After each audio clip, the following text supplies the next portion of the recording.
tale as old as time. A legendary champion in search of another champion has found his match. A duel that transcends bullets and dust.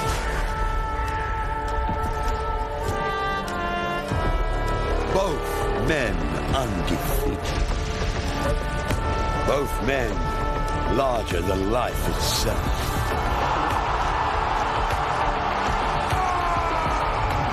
Facing each other under the watchful eye of history.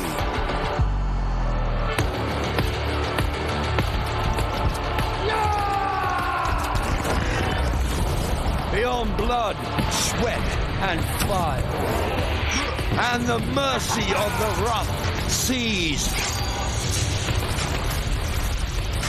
Moved by the ravaging rival. Oh, sweet rival. And their fists will speak a language older than words. They will speak loudly. And there is just one way to be remembered for all of eternity.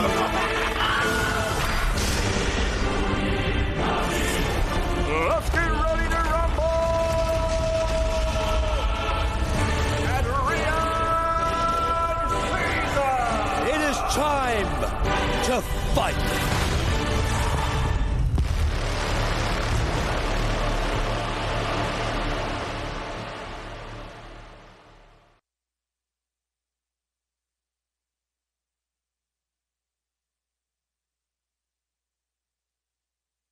Hello, welcome wherever you are joining us around the world. Welcome to the Kingdom of Saudi Arabia. We are in Boulevard City, in the iconic capital city of Riyadh, for what is quite simply the start of an iconic fight week, perhaps 25 years in the making. On Saturday night, we will crown the first undisputed world heavyweight champion of the century. Will it be the undefeated WBC and lineal world heavyweight champion Tyson Fury, or will it be the undefeated unified world heavyweight champion OLEKSANDR USYK? All questions will be answered on Saturday. Let me just give you folks a little bit of context. 1999 was the last time we had an undisputed world heavyweight champion. 1999, there was no iPhone, there was no YouTube, no Twitter, no Facebook, forget about Instagram. Since then there have been 3 popes, 5 US presidents have reigned, 7 UK prime ministers have reigned, but not one man has reigned as the undefeated, undisputed world heavyweight champion. That all changes on Saturday. Today's all about the grand arrivals, and I'm delighted to be in the company of some pretty heavy hitters. Mr. Matthew Macklin, former world title challenger turned expert analyst. How are you, Matt? Not bad, Dave, not bad. And I tell you can't do a big fight week without the walking, talking boxing encyclopedia that is Steve Bunce. How are you, Steve? Yeah, fantastic, Dave, fantastic. You said we were in Riyadh, but I wasn't sure if we were in maybe Cairo, and 10 minutes earlier I was over there in Paris, half an hour I had a coffee over there in Rome, so I'm not quite sure where we are. Perhaps you'll convince me we're in Riyadh by the end of the show. Well, listen, Steve, I'll tell you where we are. We are just days away from crowning, look, unless there's a draw, from crowning a new undisputed world heavyweight champion. Tell me your thoughts heading into this iconic week. Well, relieved that we're here, relieved that the fight is getting closer minute by minute, because I'm not going to be one of those guys and after time who says, oh, I knew it would happen, or I knew it wouldn't happen. In 2021-22, I wasn't sure. Last year, I was convinced it was happening. Absolutely convinced it was happening. Then when it fell out of bed in about April last year, I don't know about you, but I honestly thought then, and I'm going to say it now, I thought it was finished then. Yeah. You know, I'm not going to say, oh, I knew all along it would come back. No, last year, I did a piece with Frank Warren, and I was in a car recording, going live to 5 Live, with Frank Warren coming through one ear, going out, and I was convinced. I could tell how deflated Frank Warren was, Dev, and I thought, this fight is absolutely finished.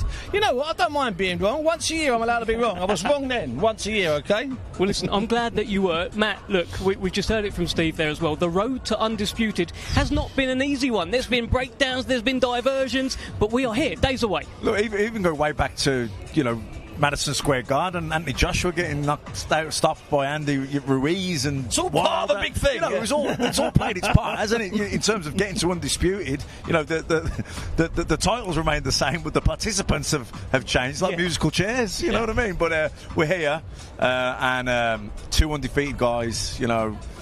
Both who absolutely believe they are the number one guy. You know, we know Fury's confidence is real, but let me tell you, so is Alexander Usyk's. We did a one-to-one with him yesterday. We had him in the room, and you know, if you were sitting on the fence, you'd be going with Usyk.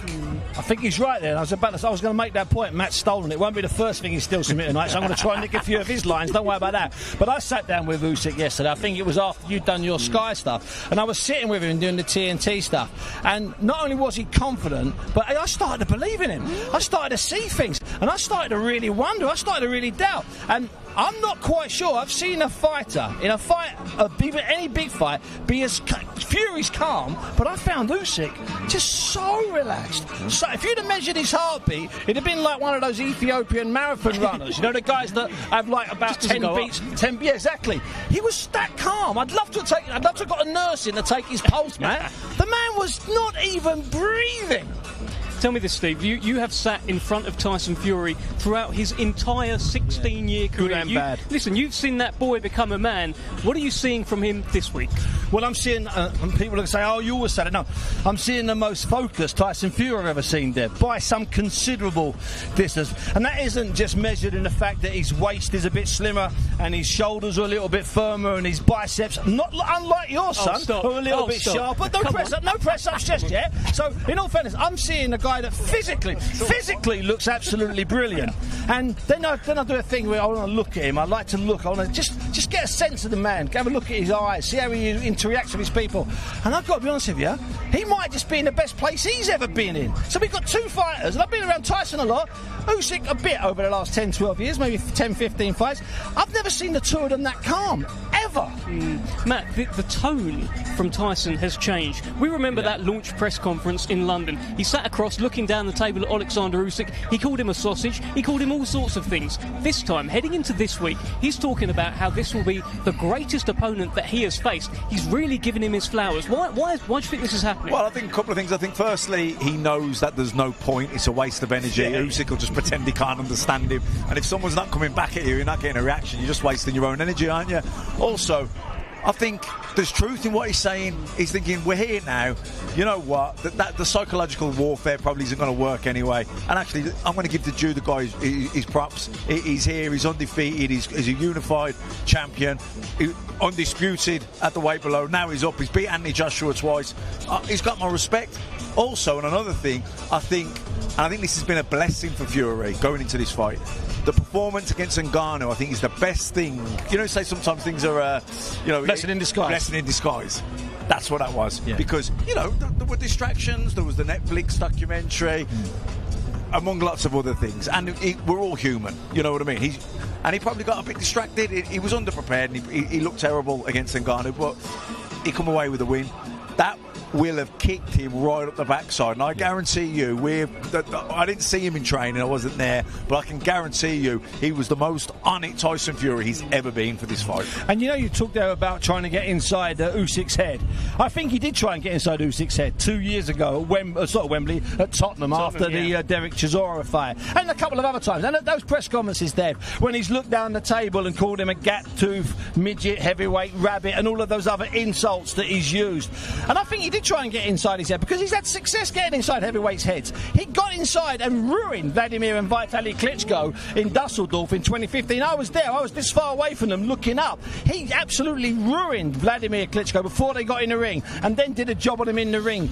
With Usyk, Tyson's measuring it. I think he's looking, Matt, and he's thinking, he ain't biting. Yeah. So a month later, another meeting, he still ain't biting. So maybe on the plane coming over, he went, you know what? There's no point. There's no point. This guy's not biting it at all. And that's the impression I get, Dev, which is you can't get to Usyk through insults. We've seen Deontay Wilder. Quickly, let me just throw this one in. So, when George Groves fought Carl Froch the first time, Froch played that game and he shouldn't have. He wasted too much energy. He lost. Michael Corleone said it, never hate your enemy, it'll affect your judgment. And Frutch we're doing movie quotes already? Well, come on, Matt. It's not even a fight, we're doing movie quotes. Day one of fight week here. So anyway, he done Frutch, didn't it, in the first fight? He wasted too much energy on it. He hated Groves, and it affected him. He didn't give him the respect then. You know, second time round, he didn't even play that game. And I think Fury's realised, you know what? He ain't playing the game. Why am I going to waste all the energy trying to get something out of him that's not attainable? Well, is that kind of mind games from Usyk? Because look, we've seen Deontay Wilder sat at a top table of a press conference with Tyson Fury wearing headphones so he couldn't hear what was coming in. Usyk sat there completely ignoring what Tyson's been saying to him. Is he sort of letting him expend his energy? Did he do that early in the build-up? I just think Usyk, he laughs it off, he plays the joke. He's just, you can't break him psychologically because he doesn't take things too seriously.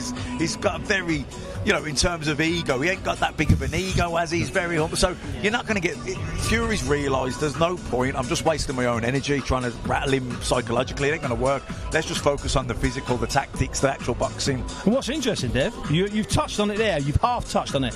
Has Usyk got to Fury without trying to get to Fury? So has he accidentally, by not biting at what Fury's doing to him, has that backfired and has he got to Fury? Because Usyk will not enter into mind games. He won't do childish things. He told me that in an interview where I made him cry last year. I asked him, I said, will you bring up the Ngannou fight where Fury was dropped? And he looked at me like I'd offered to buy his grandmother at a bad rate.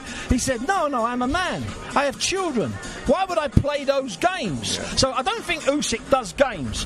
If accidentally, as a byproduct, he's got to Fury, then that's golden, because he hasn't meant it. I'm convinced he hasn't meant it.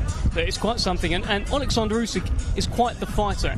Let me ask you this, Steve. If you were to build up the perfect style to give Tyson Fury problems, would you go for someone who's 6 inches shorter, who moves, is a southpaw, and a two-weight world champion? Would you go for someone like that? I'd go for several of those ingredients, apart from the 6 inches shorter, obviously. I mean, that goes without reason. I don't mind being slightly shorter than Tyson Fury, because that means you've probably kept your mobility and your flexibility. So the towering guys, they're as gangly and as awkward as him. But I'd go for someone certainly a little bit bigger. No, he wouldn't be my person, but the southpaw, the awkward, the shot placement, the timing. And one thing that maybe we'll talk about whilst we're together over the next two or 3 days and the hours that we're going to be doing is also something that we often forget with Usyk is his guts.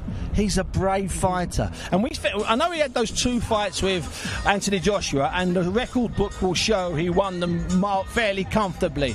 But I saw both of those from this far away, Dev. I'm talking this far. They were where the lights are. And he was hurt in those fights. He was bashed up in those fights. You've seen the cuts and the damage. Nose rearranged, jaw hurt, eyes hanging open. He's a brave fighter, Oleksandr Usyk. Don't worry about that. And that's something that maybe wasn't in your list, was it? And it's not in most people's list. It's southpaw, Olympic champion, fighting for his people, all of those things. No one ever adds guts to it and heart, and I think that's an overlooked commodity. The first fight against Anthony Joshua at Tottenham, straight away from the first battle, he just jumped on Anthony Joshua and took the fight straight to him. He's game. Yeah. He's as game as they come. And I'll tell you another thing. Fitness. Yeah. He is super fit. To keep that movement up the way he does for 12 rounds, big guy, moving up in weight, fantastic conditioning. I think there's almost like a kind of misunderstanding about how Usyk does box. There's a feeling that he floats around the ring, tries to keep away, and he's a dancer and a mover. As you said there, first round against AJ, he stuck it right on him. Yeah. And I think he might have to do the same with Fury. Yeah. He's the one who has to close the distance. If he stays on the outside, Fury's going to think happy days and just jab his head off. Straight right hands, jab, long shots. He's the one who's got to get into mid-distance, get his shots off, and then get out again before Fury can grab a hold of him. And he has been doing that for an awful long time, remember. So it's not the first time that Oleksandr Usyk's conceded inches and inches and inches and inches. It's not like he's had a career of it, because a lot of the cruiserweights are about the same height as him. But he's had 6, 5 or 6 fights now where the men are taller than him. Maybe not as tall as Tyson Fury, but they are taller than him. And the other thing is, it's that pedigree. It's all those European campaigns, world amateur campaigns, Olympic campaigns, European and world youth campaigns, going back, 15 15, 16 years, for God's sake. You're learning all the time, and that grade, and I think we might see a lot of that, and that may be part of it. But Matt's absolutely right. That first round's going to be beautiful. That first 30 seconds, because I'm with you, Matt. He'll go at Fury, not for 12 rounds, but he'll go at Fury in that opening minute. I'm convinced of it. I think he has to. He has to try and get Fury's respect. He has to stamp his own authority in the fight, settle into it. He doesn't want to stand on the outside and let Fury settle in and get his jab and get his distance. He wants to come on and put it on Fury early doors and get his respect. Absolutely. The problem we got now, Dev, if you don't mind me saying so, it's only Tuesday. We've analysed the fight, I think, rather beautifully, and it would be really nice if we could all just walk away now and come back on Saturday, sit ringside and watch the fight. I know we've got commitments and we've got to earn a living, but I'm not sure we can do better. He's already dropped in Francis Ford Coppola. Yeah. He's already godfathering me. You've shown your biceps off. What more do you want from us? They're coming. For God's sake, we're not being paid enough to entertain like this. Well, listen, let me ask you this. It's all about grand arrivals tonight, right? They're going to take a few pictures, they're going to wave, they're going to do a little interview up there. We've already had some, I don't know, shenanigans this week. Can we expect any tonight? What do you think, Steve? No, nothing like that tonight. And in fact, we're waiting to hear the shenanigans you're referring to. It is obviously the incident with Gypsy Johnny Fury, Tyson Fury's father, who's back in camp, having been estranged for a while, and the incident that happened with a young member of OLEKSANDR USYK's team.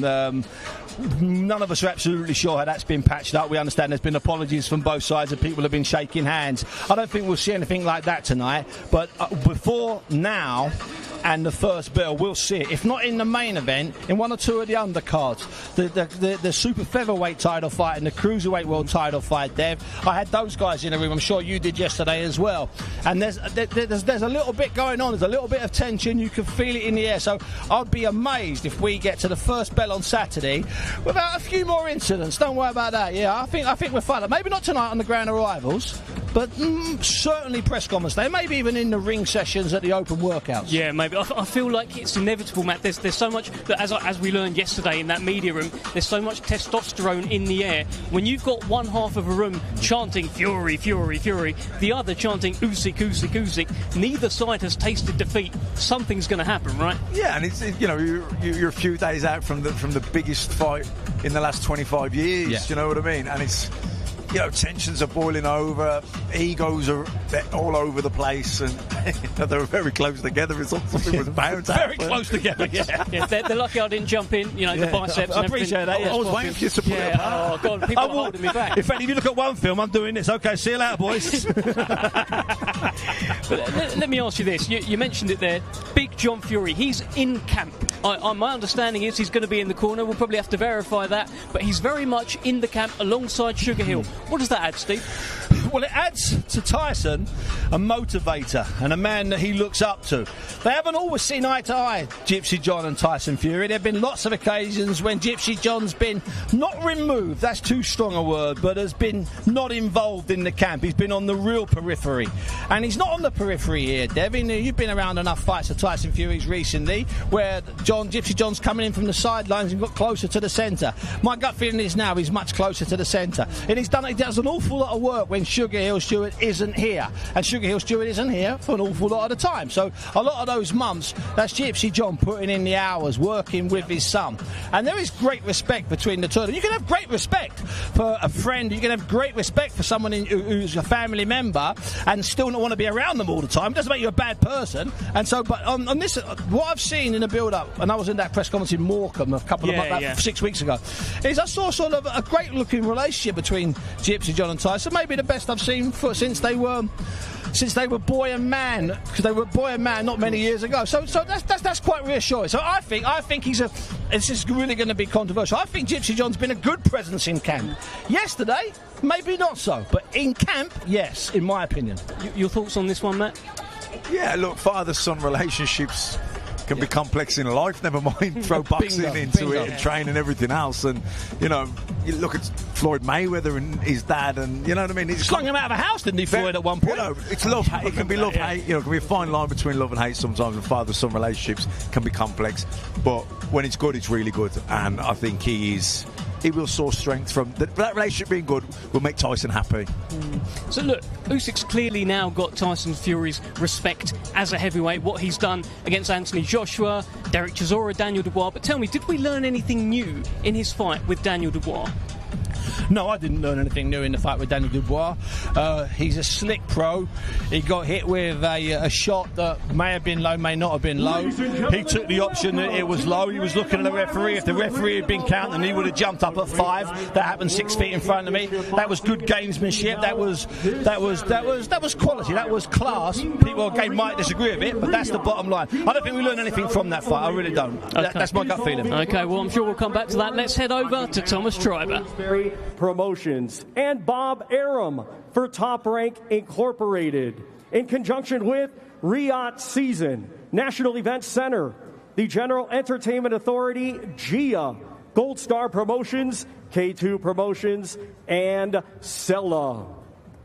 This great event will be shown worldwide on DAZN pay-per-view, in the United States on ESPN Plus pay-per-view, and in the UK on Sky Sports Box Office, TNT Sports Box Office, and DAZN.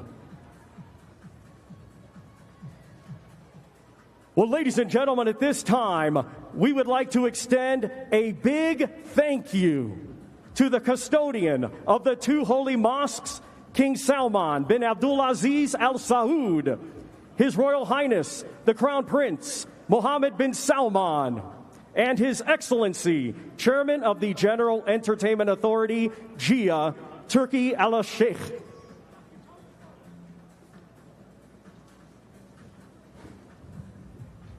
Let's get things started. Our first two fighters competing this Saturday night in a scheduled 8-round international cruiserweight contest.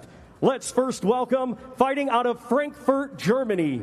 He is undefeated with 12 wins, 10 of his 12 wins coming by way of knockout. Let's welcome Michael Seitz. Well, here comes Michael Seitz. He'll be the first fighter that we size up tonight. Unbeaten cruiserweight takes on David Onyeka on Saturday night, a battle of the unbeaten cruisers.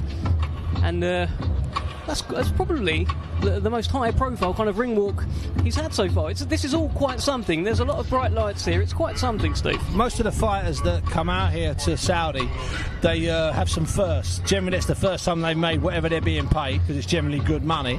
And it's certainly the first time they've been treated, most of them, like this. And not just this ring walk, but the whole build-up, the treatment they get, the quality of service. And as for this kind of thing, there's a lot of guys that they may never have it again. Yeah. This might be their one-off time in the limelight. Well, this is his first fight outside of Germany. What a stage to have it. If he's left Germany for the first time, Riyadh's a great place to come, Matt, huh? Yeah, massive. It's all part of the learning experience. You know, you gain experience and you just get seasoned in the ring. But even you grow as a fighter with all this stuff as well. But it's interesting because Matt's a good example of this. You're the first. We'll just go back to first carpet, and you're the first.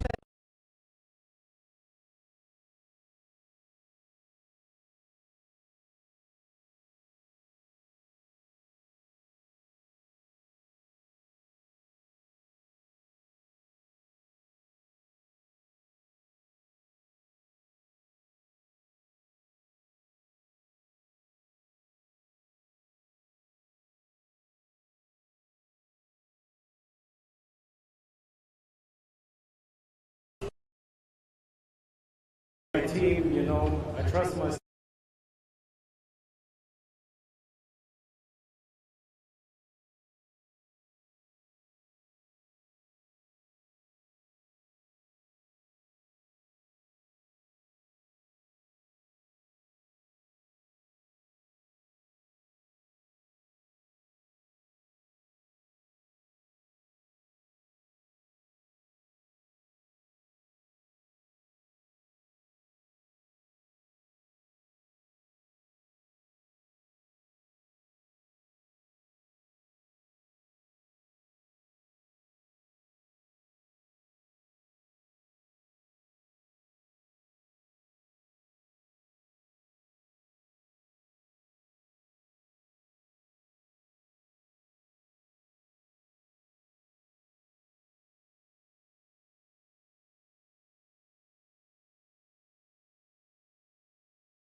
Well, good like 10 years ago or something.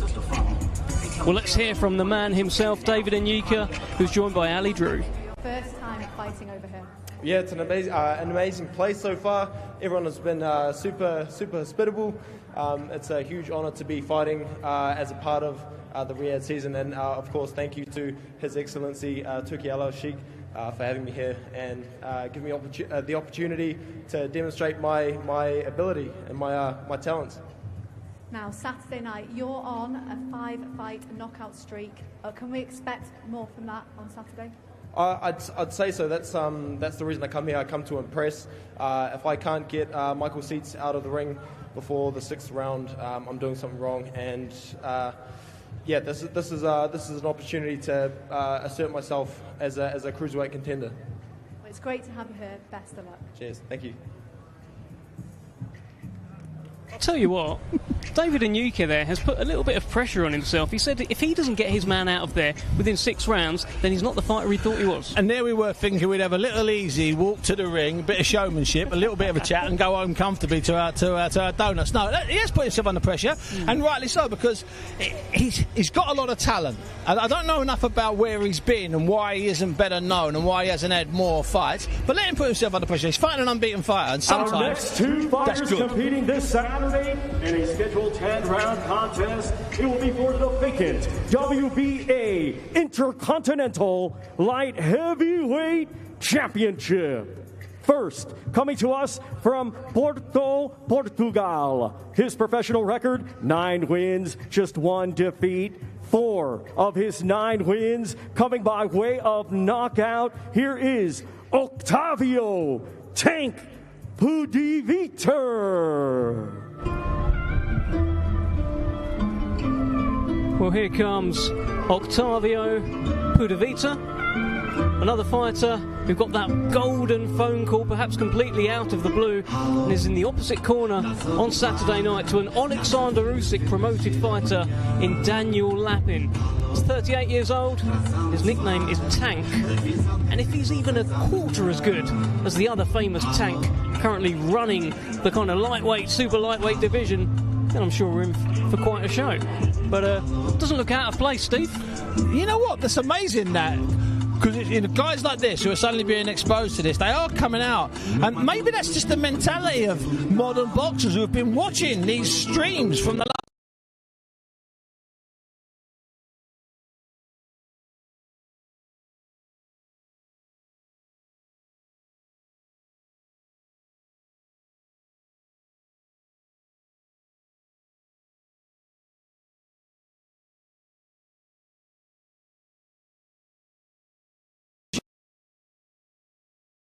My country, I have good team, I have good coach, good promoter. It's a big fight, it's a big event. I'm very happy for visit Saudi Arabia. It's very beautiful, and it's a big fight for me, and I'm so happy for this. What can the fans expect from you on Saturday night? The fans, every time I'm work hard for do my best, you know. Every time, every fight is same. I'm do my best. I'm give everything in the fight. This is the same. Best of luck for Saturday night. Thank you. Well, we've just heard from Octavio Pudivita there. I think we've got a bit of chat here, so let's just talk about let's talk about Thomas Schreiber. I think Thomas has come back in. He is undefeated with 9 wins. 3 of his 9 wins coming by way of knockout. Here is Daniel Lappin. Well, here is unbeaten Daniel Lappin, promoted by USYK 17 Promotions, always in camp with OLEKSANDR USYK. All those funky videos that you see USYK putting out, normally this man is by his side doing the same kind of moves. Unbeaten in 9 fights, 6 wins by knockout, and he has boxed on plenty of OLEKSANDR USYK undercards, most recently the USYK Dubois undercard, and of course on the USYK Joshua rematch as well. Talented fighter, and clearly back Team Usyk? Yeah, a major part of the team. Everybody in that team, it's not just that they're part of the team, they're really part of the team, Dev. You get that impression. It's old school. They're really all together. They eat together. It's almost like the international amateur team, isn't it? You know what, Matt? That's exactly what it's like. It's got a good. Daniel, it looks like you're taking in every moment of this. How good does it feel to finally be here? Еще раз.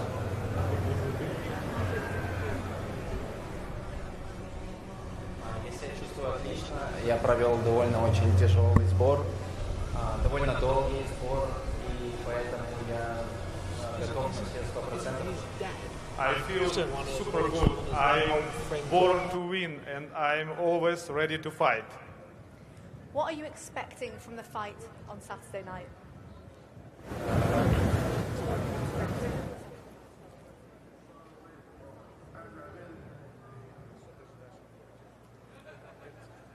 Я от этого боя ожидаю только победы.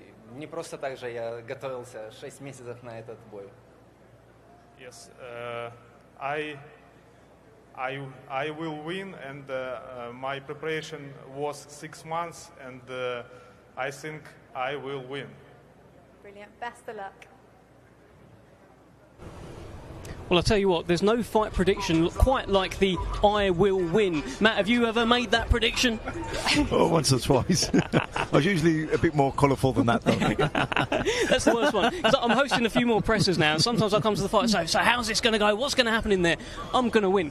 Yeah. You need a bit of meat on the bone. Yeah, you do, but in all fairness, if you're Ukrainian or Uzbek or Kazakh, saying I will win is good. If you I mean, this is the way you say it. I will win. I've got to say, I couldn't put much meat on the bone in Ukrainian. Yeah. To be fair, look, there is that. So he did okay, didn't he, in fairness? He did okay. I like him. Yeah, look, you're saying that there's a link in the camp, isn't there? Serge Lappin. Yeah, so it's his brother who's like known. Is his brother that was the first person to make Usyk's nose bleed in sparring when they were 11? There's some sort of story. I mean, I could be wrong, but I think that's the connection. So I think he's like it's an ancient friend, and then he's the younger brother. I thought it might have been his dad, but I think you're right. Then I think it's his younger brother. Yeah. It's definitely a story like that. He was the first person to make Usyk's nose bleed. That's when they were 10 in some academy in the hills. Maybe 9 hills. Yeah. Well, there's certainly a story there. I encourage viewers to find out all the full... Text it into us. Yeah, text it in. Just let us know. Let us know what the full story is. I think we have hopefully got a bit of time, but I'm sure Thomas will come in and tell us otherwise. But listen, let's talk about this size difference. That's what's people are talking about that. It could be 50 pounds. I heard OLEKSANDR USYK say, well, look, if it was all about size, the elephant would be the king of the animal kingdom. We know the elephant isn't. Are people reading too much into the size difference? I think so, and in fact, a couple of people I've spoken to, wise old heads this week, have had to remind me, Steve, stop calling Usyk small. Stop calling Usyk small. He's not small. Yeah, okay, small against Tyson Fury, but then so is just about every single other person we can see if we look around here now. You know, he's still a big old boy. He's a big 6'3". You know what I mean by that, Matt? He's a big 6'3", and he's a solid, big, full, not old school heavyweight, because he's an inch taller and about 1.5 stone heavier than old school heavyweights. Let's not forget that. Different era. For instance, his dimensions are taller and bigger than George Foreman. Big George, when he started, not when he finished, of course. He was a house then. Sure. But so the size, the height, and the length of Fury's jab, that factors. The weight, I'm not quite sure the weight will be a factor. I'm not quite sure, because I don't think if they get close, when they get close, Usyk's not going to fight him with the weight. He's going to move with the weight like a wrestler would, like a judo player would. You're not going to battle against the force. You use the force. So if Tyson thinks he's just going to lean down on him and Usyk's somehow going to push up, that's surely mistaken. Usyk's smallness might even be awkward for Tyson Fury. You know, he's got to punch down. He can count over the top. Okay, that might be hard because he's not really that type of guy. But you know, he's long, isn't he, Fury? Usyk's going to try and come inside him, I believe, get his shots off, and then get on his bike again. And in and out, in and out. You know, when you're a big guy, is he going to be physical? It's going to be like a clinch kick? Not if Usyk can help it. I think Fury might have to try and grab him, pull him down, spoil him at times. But really, I think Usyk wants the fight at mid-distance, doesn't he? In and out, and Fury wants it long, or he wants to pull him down. But that battle's going to be the fun part. Yeah. I tell you what's going to be interesting at the rules meeting, which is something that we never cover on TV, and we generally skip over because we've done our week, we've done the weigh-in, and then we got the fight, and we all go home or we go somewhere. Then there's a thing called a rules meeting. All the fighters get together, especially in the main event. The referees there, the judges are there, the officials from the different sanctioning bodies are there, and that's where one side can talk about, I don't like it because can make sure the referee tells him not to lean on, make sure the referee tells him not to do something. Well, Frank Warren told me that unusually he's going to go to the rules meeting, and that's because he wants to make sure that he gets his stuff across, and that will be let my man work. Let my man work. First, a native of Afghanistan, now fighting out of Dubai. His professional record, 16 wins, just 1 defeat, with 5 wins coming by way of knockout. Let's welcome Hasibullah Ahmadi. Well, Hasibullah Ahmadi is the potential banana skin for Tyson Fury's longtime friend Isaac Lowe on Saturday. Former WBC Asian featherweight champion. In fact, he's the first WBC Asian champion from Afghanistan. Based in Dubai now, and has found himself in Riyadh against Isaac Lowe, the Westgate warrior. I mean, this isn't a bad fight. It's actually, it looks like it could be a banana skin for Isaac Lowe, Matt. Yeah, possibly. Possibly. Like I say, I think everyone fighting on this card because of the magnitude of the event and the stage they're on, they're going to be performing to the best, and there could be some upsets on the card. I think everybody on this bill, unless you're a free bout novice, knows that a good showing here, A, gets you back, and getting you back gets you close to something. And by close to something, I mean life-changing fight for life-changing money. I mean, and let's not mince around. Anybody who does well at any weight here has got every chance to be back in October or November or December in a fight that matters, a fight that counts. Really, of course, he wants Isaac Lowe fighting, but he knows if he beats Isaac Lowe in style, who knows where it leads? Yeah. Dev, I mean, let's be brutally honest. This is a conveyor belt to dreams here, my son. A conveyor belt to dreams. What a line that is. It has become the land of opportunity. Let's head over to Thomas Triber. His professional record consists of 24 wins, 2 defeats, 3 draws, with 8 wins coming by way of knockout. Here is Isaac Westgate Warrior Lowe. Well, enter the Westgate Warrior. Into Riyadh, featherweight contender Isaac Lowe, a long-time friend of Tyson Fury. I'm a big fan of the tune that he's chosen here. Bit of Whitney Houston to bring out Isaac Lowe. How about it, Steve? Well, if there's anyone, it would be between Tyson Fury and Isaac Lowe would come out to a bit of Whitney, if you don't mind me saying so. So I quite like it. I'm not shocked. I quite like it. Why not? Should have come out to the greatest love of all. That's the Whitney one, isn't it? That's the one. Oh. I mean, that's the number one. In all fairness, I think we need a bit more Whitney on Fight Night, you don't mind me saying so. Hey, listen, we may see the greatest glove of all on Saturday night, Fury versus Usyk. I'm sure we're going to hear from Isaac Lowe very, very shortly. He's always got a line, a barb or two for the cameras. I think Ali Drew will be joining him very, very shortly.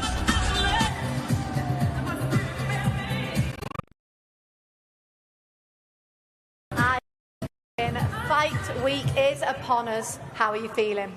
Feeling fantastic. Look at this for an occasion. How could you not be enjoying this in Saudi Arabia with my sunglasses on? Can't wait to Saturday night to put a show on for everyone. What does it mean to you, being on the undercard, obviously, of your friend Tyson Fury? You're part of the Fury camp. Just what does it mean to you? Yeah, it means a big thing, but I can't think about Tyson. I've got to think about myself. It's my own career, and I need to get my own career back on track. So Saturday night I've got to go here, I've got a tough opponent, I've got to go and make a statement and think about myself. And after I do the job, then it's down to the big man. What can the fans look forward to? What you get from Isaac Lowe, hands up, coming forward, aggressive fighter. I'm going to give all you fans a treat for the money. So be in there, be in early, get your popcorn ready, get your pot ready, and I'm going to put a hell of a show on for you. Brilliant. Best of luck. I'll tell you what, I knew there'd be a good line from Isaac Lowe. He can chat a bit, Steve. He can fight a bit as well. Let's not mess up. He's fallen short on a couple of hurdles against good fighters, as he always gives his all. And when he's talking about, you know what I do, I was tapping my heart, because that's what he shows. He's got heart. And he must know, even more than anybody else on this bill, that a win here, with the power of his close friend Tyson, and they are close friends, he can find himself in a world title defence. He could be rematching Nicky Bull in 6, 7, 8 months if Bull were to beat Ford. Why rule it out? Well, anything could happen. Yeah, it's a fight that he definitely wants, and that was, of course, on a Tyson Fury undercard. He's boxed around the world with Tyson Fury. Yeah, and what was he been? He was Staples Centre for the first Wilder. I think he was on the second or the third of both of them. He's been out here. He's been everywhere. Tyson. Listen, he knew Tyson when Tyson was in that black, deep hole. Don't worry about that, Dev. And he was by his side then. This Saturday night in a 10-round contest, it will be for the vacant WBO Intercontinental Heavyweight Championship. Let's first welcome from Hamburg, Germany. His professional record, 25 wins, 3 defeats, with 20 of his 25 wins coming by way of knockout. Let's welcome Ilya Mezencev. Well, this is the first fight outside of Germany for Ilya Mezencev, and it's quite the task he has in front of him. The German born in Kazakhstan will be facing the young man seen by many as the future of the heavyweight division in Moses Itauma. I'll tell you, I wouldn't want to be fighting Moses Itauma, Matt. No, big prospect, everyone raving about this kid, and when you see him box you understand why. He's young, very young, he's only a baby really in heavyweight terms, but by all accounts and from the bits I have seen, this kid could be something special. And he's maturing drastically, so the Moses from a year ago barely resembles physically and emotionally the Moses now. He's becoming a man, and it's really, really sudden. He was like a boy child for a while, man, and then suddenly in the last 7, 8 months he's changed drastically. Well, let's hear. Yeah. How does it feel? Fight week is underway. Yeah, I'm really happy to perform on Saturday, to win the fight. Everything is fine. What are you expecting from Moses Itauma on Saturday night? A good fight. He's prepared, he's young, I'm prepared. We will show a good boxing match. Is this going to be the biggest night of your career so far? Yeah. It's the biggest stage so far. Brilliant. Well, best of luck. Thank you very much. Well, there you go. That is the man tasked with derailing Moses Itauma on Saturday. Can he do it, Steve? Heavyweights can obviously lose. I don't think so, because I don't think Moses is at that point where he can make mistakes. We've seen him have to work. He's run out of ideas a couple of times, and he admits that. He's a work in progress, remember. And I don't think this guy, I don't think Ilya's going to beat him. And I think it's more a case of how good Moses looks beating him, which might sound cynical, but we're in a cynical business sometimes. Let's not forget that. Well, it'll be the first title fight in the career of Moses Itauma. Do you remember your first title, Matt? You must remember that. Yeah, of course. Like we said about this whole stage and everything, this is all part of his development. This is all part of his growth as a fighter. He is undefeated with 8 wins. 6 of his 8 wins coming by way of knockout. Here is Moses Itauma. Well, this is a name you could be hearing a lot more of for the next 10, 15, maybe even 20 years. 19-year-old amateur sensation Moses Itauma, now 8-0 as a pro, accompanied there by manager Francis Warren. This is a young man with the world at his feet. And he knows it. I think about for the first few fights, the first 5 or 6 months, he was in a bit of a blur. He's talking and sounding, as I said, like a mature man. Still a lot of pressure on him, Matt, because he is a baby. Let's get it right. Yeah, still a baby, very much a baby. And this is a massive occasion. You know, Tyson Fury, all these people, Saudi Arabia, you know, grand arrivals, media workouts, doing all the streams. But you know, if this kid is going to go as far as we think he's going to, then the earlier and the sooner you get used to this stuff, the easier it becomes as you get further down the line. And just quickly, doesn't he look like a star? He's the first one one that's come out that looks like a star. Yeah, absolutely. Well, listen, all this talk about him being a baby, he doesn't look like a baby to me. He looks like an absolute unit, Moses Itauma. I think you're bang on about him looking like a star. Let's hear from him. You've experienced the rehab experience before. How does it feel to be back? No, it's definitely a blessing to be back in here. Obviously, I was here for the Tyson fight, and I'm back here. And what more can I ask? It's a spectacular event. Appreciate it to my promoter, Frank Warren, and obviously His Excellency Taki Sheikh. And yeah, I can't wait for Saturday night. Now, quite a knockout spree that you're on. 4 first-round knockouts in a row. Are you going to do more of the same on Saturday night? Well, obviously, I like to keep the streak going. But I just want to go in there and have fun, if I'll be honest. How much does it mean to you being on a huge card like this? It means a lot. That's what I dreamed of being a kid. Well, we are expecting big things. Good luck. Thank you very much. Well, that is Moses Itauma, first title fight for the amateur sensation on Saturday night. And listen, we've talked about him there. You said, Steve, that he is the first one so far that looks like a real star. Yeah, and just something about the way he looked and he came out. It's just that degree of confidence, head up, looking around. It's just tiny things, you know. You don't have to have a gold crown and 500-pound rare Nikes to look like a star. Let's get that right. It's just your presence, and there was just something about the way he came down that ramp. The presence, an X factor, and aura. You know, and some people have got it, and some people haven't. Yeah. He's got it. He's got it. Yeah. And listen, he's clearly rated by Tyson Fury. The fact that Tyson Fury brought him into camp for the biggest fight of his life is a real endorsement of his talents, Matt. So say again then. The fact that Tyson Fury brought him into camp, a true endorsement of his talents. Yeah, big time. You know, Tyson wants to be tipped up, but Tyson seems like, to me, he's a good guy, isn't he? Yeah. He hasn't forgotten what it was like for him coming through, and he wants to give the younger guys a leg up. A few quid and a bit of experience. Yeah. No, absolutely that. And I'll tell you, you talk about experience, you talk about advice that he's getting. He got all of that from Tyson Fury. Anthony Joshua is now, they're all trained by Ben Davison, so he's getting experience from Tyson, experience from AJ. This has all the makings of a future heavyweight king. And also, it's not just don't think he's getting all his experience because he's doing 10 hard rounds. Almost forget the sparring. It's the rest of it. It's just being there. Tyson talks about that time with Vladimir Klitschko in camp. He never sparred around, but every day he learned. He was learning. As was AJ in those camps. And that's crucial. Steve said it about me with Ricky Hatton, being around him in Vegas, those big fights, watching how he prepares. You're like a sponge absorbing it all. Yeah, I think he's got that about him. He's clearly very teachable as well, Moses Itauma. And he's got that kind of stoic demeanour. Nothing seems to faze him. I don't think it does, Dev. I don't think it's an act. I don't think any of what Moses does is an act. I think he is what he is. He is exactly what he is. He doesn't. There's no act. There's no side. That's him. It is boxing. His first fight without a head guard was his first fight as a pro.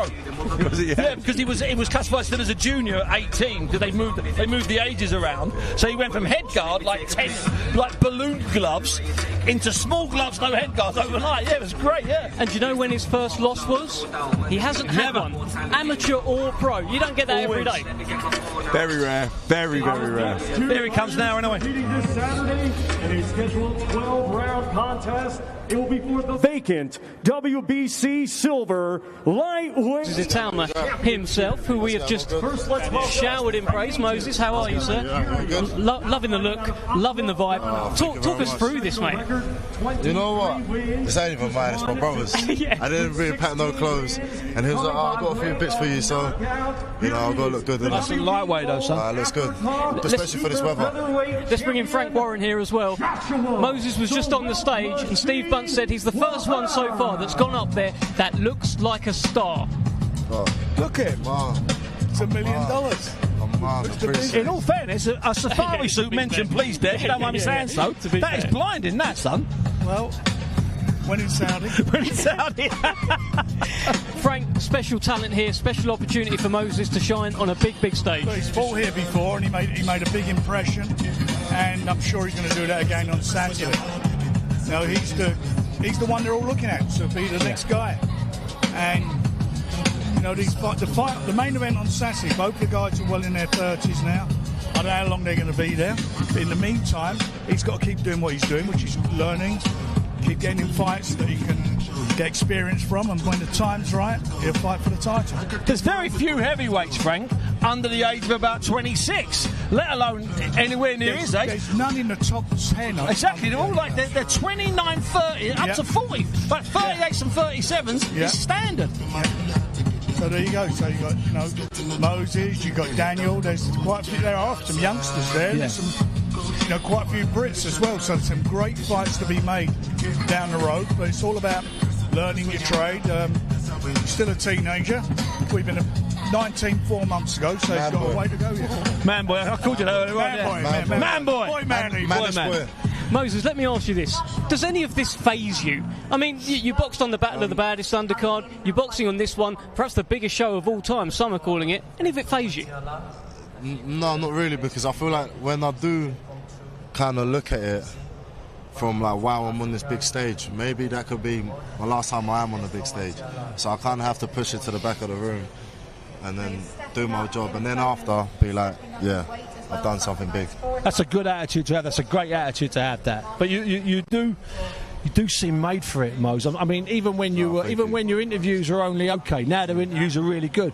There's still that star quality, bro. They're not. No, listen, the last one was cracking. I couldn't believe. No, like, quite seriously. I'm trying my best. It's just like you. It's just like you're loving every second of it without, you know, you're not being flashing. Growing into it. And that's what's happened. You know, it's his trade. That's what he does. It's his profession.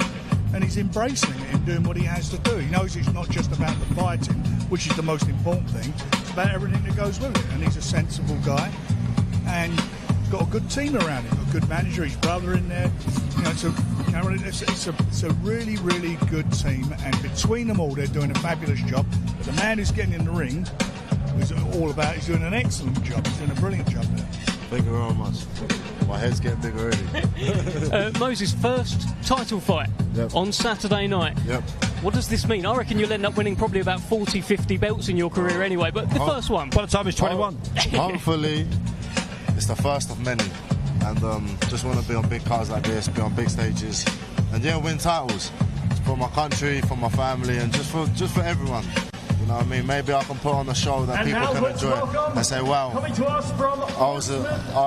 watched him for his career. And that's what I just want to do, give the fans the best fights. Do you get that sense? Do you fancy that 60,000, 70,000, 80,000? 100%. Do you really feel that that's what that you'd like it, you'd love it, and you deserve it? 100% one day.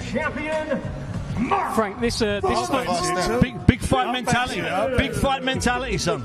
Look, there's some great fights there. I've got to be honest with you, if it weren't for the fact that he's not fought, I don't mean gone 10 rounds, but he's not fought or trained for a 10-round fight yet. If he'd have had a couple of them, me personally, we'll have to discuss it, obviously, with Francis and Moses and the team and that, I would have no problem fighting for the British title now. I'm telling you, I would not have that's our conflict. But I want to see him train and be in training for a 10-round fight. Know what he's got to do. Because, you know, it doesn't matter who you are. At the end of the day, somebody, you're going to clip them and they're not going to go. That's boxing. That's the reality. That's every fighter who's ever been. So it will happen. So he's preparing. He knows what he's got to do. He's a consummate professional. He's got new training camp, new trainer now with Ben Davison, so he's very enthused about him. So it's all gelling, everything's coming together, and we've got to keep him busy. He's got to keep winning, obviously, keep him busy, and you know, his ambition might come off. He might, you know, who knows in the next year, see where he's at. Next year? Easy. We've got about 38 in front of him at the moment. 3 years. Come on. Listen, the way he's performing and the reports you get back from the sparring and the people he's sparring with is excellent. I mean, everybody he works with all come back and they speak volumes of praise for what he does. But the real thing's obviously in the ring. That's where he's got to do it, and I'm quite sure he will do it. Let me ask you this, Moses. You've been in Camp Fury. He brought you in for sparring. So you've had all of that advice, that kind of experience. You've now got Anthony Joshua. You've been trained by the same trainer as well. Yep. These have all the makings of a kind of future heavyweight king here. Are you kind of appreciating that you're getting all of this kind of knowledge? You've said it all there. Like, I'm blessed. I'm blessed to be in the position I am. There's a lot of fighters around this world I don't get the opportunity I got, so I'm definitely grabbing it with both hands, and I'm trying my best to make the most of it. Good man. Frank, let me just get your thoughts on Mark Chamberlain on the stage now as well. It's not an easy fight for him on Saturday night. No, he's got a tough fight, but you know what? He took his chance, the opportunity he got last time out over here. He embraced it and with both hands, literally with both hands, went out there and done a job. And that's why His Excellency asked him to come back and brought him back, and we brought him back here because there's a lot expected of him. There's some great fights out there for him. There's a great domestic bust-up that I believe can be maybe a final eliminator or maybe for a world title if Sam Noakes or him wins the title first. So there's a lot of things happening in that division, a very sexy division. And Mark's has been looking brilliant, no doubt about it. You know, we talk in boxing about fairy tales, Frank, and you've seen a few, I've seen a few, Dev's seen a few, Matt's seen a few, but the whole Mark Chamberlain thing is kind of a modern fairy tale. That whole story about him being in a car when you call him up and say, look, you're fighting him red. He says, Frank, I can't talk now, I'm going to work. You know, he's a plasterer a year ago. I mean, who's writing these scripts? I mean, quite seriously, he's now a favourite of Turki Al-Sheikh. How does it work? Somebody should have been asking me who was writing the script last August when this all happened. Yeah, exactly. Because I'll tell you that for the life of me, I never thought. None of us did. But this is going from strength to strength. The commitment from His Excellency, from the Riyadh season, making all this happen, and it's happening worldwide now. You know, they've got a big show on the 3rd of August in LA, one in Wembley on the 21st of September. Some fabulous nights of boxing. Special shows that we couldn't put together. What we might put together, we couldn't do it without the involvement of the Riyadh season, His Excellency and Seller and the rest of the team. Frank, by the beginning of June, there would have been 5 major boxing events in Riyadh. Are we entering a golden era in boxing? We're not entering, we are in it. Thick in the middle. It is a golden era, but it's getting better and better each time. There's some great fights still to be made. I mean, this fight on Saturday is the biggest fight of the 21st century.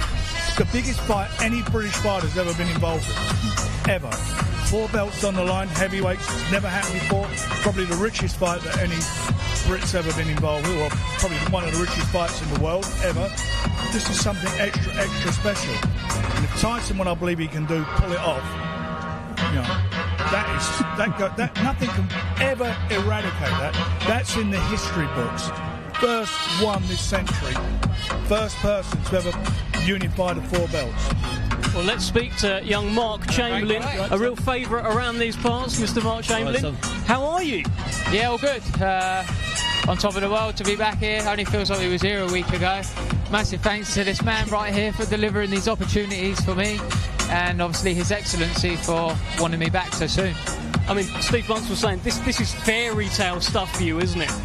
Yeah, definitely. Obviously, being part of 2 of the biggest cards in the world, I think, one being Anthony Joshua and 2 being Tyson Fury, you don't get bigger or better than this, that's for sure. But also, Mark, and don't take this the wrong way, you've not been thrown in easy fights. The last Gavin Gwynn was a really hard fight. You know, he just relinquished the British title. This is a hard fight on Saturday, so that's the other thing. He's a world-class fighter. No, which is great. You're only going to get better and better by doing what he's doing. And it's not like he's out of his depth. I mean, the last fight was a masterclass. Yeah. He looked sensational. So we're right about what we feel and what we feel is going to happen. This is a big opportunity for Mark. He's grasping it. He's moving forward. He knows what he's got to do. And if he keeps doing what he's going to do, well, I keep saying is that with my son Francis, we're going to have a big rivalry, aren't we? He manages Sam Noakes and I'll look after Mark. We're going to have could be an interesting scenario. Could we have 5v5 inside the Warren house? How about that? We could, yeah. Couldn't we? Who's your heavyweight pick? I'll get beat up. Me. I'll tell you what, that'll be some press conference. Sam Noakes one side with Francis Warren, yourself one side with Mark Chamberlain. But it's something we're built. It's no rush to do it. Yeah. The point I'm making is because these guys are doing so well, because they're such good fighters, world-class fighters. I mean, absolutely world-class fighters. We're blessed. Yeah. That down the road is going to be something really, really special. And if Mark's got to do what he keeps doing, and I'm sure he'll do it on Saturday. And provided he comes through, it's on to the next one. We just keep getting better and better fights for him. But I'll tell you what, Mark, it's not a knockover job. I'm sure you've done your research. This guy has only lost to Liam Dillon. Hard man is Liam Dillon. That was a close fight. Yeah, I mean, obviously, I've heard there's a bit of a story to that fight. Things got changed along the way. But yeah, we know we're in for another hard fight. I train for every fight as a world title fight. I never overlook anyone, so same again as what I said 8 weeks ago. I'm ready for whatever they're going to throw at me. So let's go. Always in shape as well. You're not one of these fighters that kind of blows up outside of camp. You're just always in. I've had no choice. I've been in camp for about 17 weeks now. Frank rang me 3 days before I went on holiday. The holiday went out the window. Listen, you've got to make hay while the sun shines, and the sun's shining here. Yeah, all the time. Definitely. Yeah, no, it's great. Yeah, the sun is shining all the time. In an ideal world, Frank was talking there about the Sam Noakes fight. That's one of those domestic fights that I've been over the last 35 years I've loved. That's a great fight, and I don't care where it takes place. That's just a great fight. Yeah, I mean, when and if it happens, it is a big fight, but I've got a job to do first. He's on his path, I'm on my path. When that time arises, I'm sure Frank and Francis will agree that they're going to have to dig deep in their pockets. Easy. There's no need for that, Mark. We're having a nice day. There you go. There we go. There is already. Mark, brilliant. Great chat. Can't wait for your fight. We'll see you tomorrow at the workouts. And just drop me a mic over there. Give me a fist bump on the way out, my friend. Thank you, Mark Chamberlain. Thank you. See you, Mark. Top boy, son. Thank you. Frank, we're going to keep you if we just shuffle around a little bit. Let's bring Matt Macklin back in as well. Matt, look, Mark Chamberlain, let's just chat about him a little bit. Special fighter, right? Well, it was really impressive last time. You know, Gavin Gwynn, that was meant to be a hard fight. I know he caught him early, the eye went up, but even that aside, he just put on a brilliant performance. Even then, he could have over-rushed himself. He could have got top, smothered his work. He didn't do that. He stayed calm. He came everything behind the jab. He put combinations together. And it was a 10 out of 10 performance, really. Well, the man that we're looking at on screen currently is Ajit Kabayal, and he really put on a 10 out of 10 performance last time. I mean, he's 24-0. He beat the monster, Steve. He's done a job. He's done it in style as well. And you know that fight, when I was watching him against Arslan Makhmudov in that fight, you could see it from ringside. You could see it happening because Arslan Bek was just sneering at him, pushing him around in that first round. And you saw you spoke to Kabayal. He's a funny man, right. And he just started to build into it. He was loving it. Is that how you feeling? Yeah, I feel very good. I'm ready for Saturday night. Well, also, this is a WBC final eliminator as well against Frank Sanchez, 24-0 versus 24-0. Probably a fight that's gone under the radar a little bit. But two 24-0 fighters fighting each other. WBC eliminator. Yeah, an eliminator. That is something special. No doubt about that. World-class fighters. Number 1 and 2 in respective divisions. And I tell you what, let's be brutally honest. These are two heavyweights that have been thrown into lose a couple of times. Frank Sanchez on the undercard of Deontay Wilder and Tyson Fury 3. He was thrown in against the Nigerian-American Efe Ajagba, who's knocking everybody out. Frank Sanchez gave him a boxing lesson on the night. And Arslan Makhmudov, he was meant to walk through Ajit Kabayel. So these two aren't even meant to be in Saudi. He's done a job. Exactly, done a job. So those two guys who have done a job on unbeaten fighters are now fighting each other in an unbeaten fight. I tell you what, there was a time in the 80s or 90s when this should have been the top of the bill somewhere, and we'd have been built up to this is the sort of fight you would have gone to. No doubt about it. But you also talk about this being it's not just a platform of opportunity. You win here and look good, the chances are you're gonna come back here and you'll open up more doors. You need a bit of luck to get your opportunity. When you get the opportunity, it's up to you then to produce the goods. Yeah, there is that feeling of kind of like almost like a round robin kind of feel about it. A league. You do well, yeah, almost like a league. You do well, you're going to get the invite back. Frank Sanchez, Ajit Kabayal, they'll be mandatory for the WBC World Heavyweight title. They'll certainly get an invite back. But you see that with Joe Parker. You've seen that with Zhang, with Wilder. That's what's happening, and they're not just being all right, see you got beat. They're getting involved in other fights, which are in some ways are even more meaningful, more important fight for them, because they're both coming up with losses. All right, the Cuban Flash Sanchez.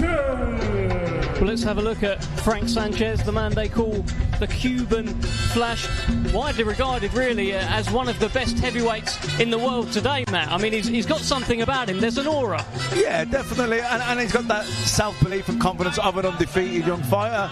Like you say, but he's boxing somebody else who's 24-0, who's got the same undefeated confidence. So, you know, someone's O has to go, as they say. But it's all building up to Saturday night.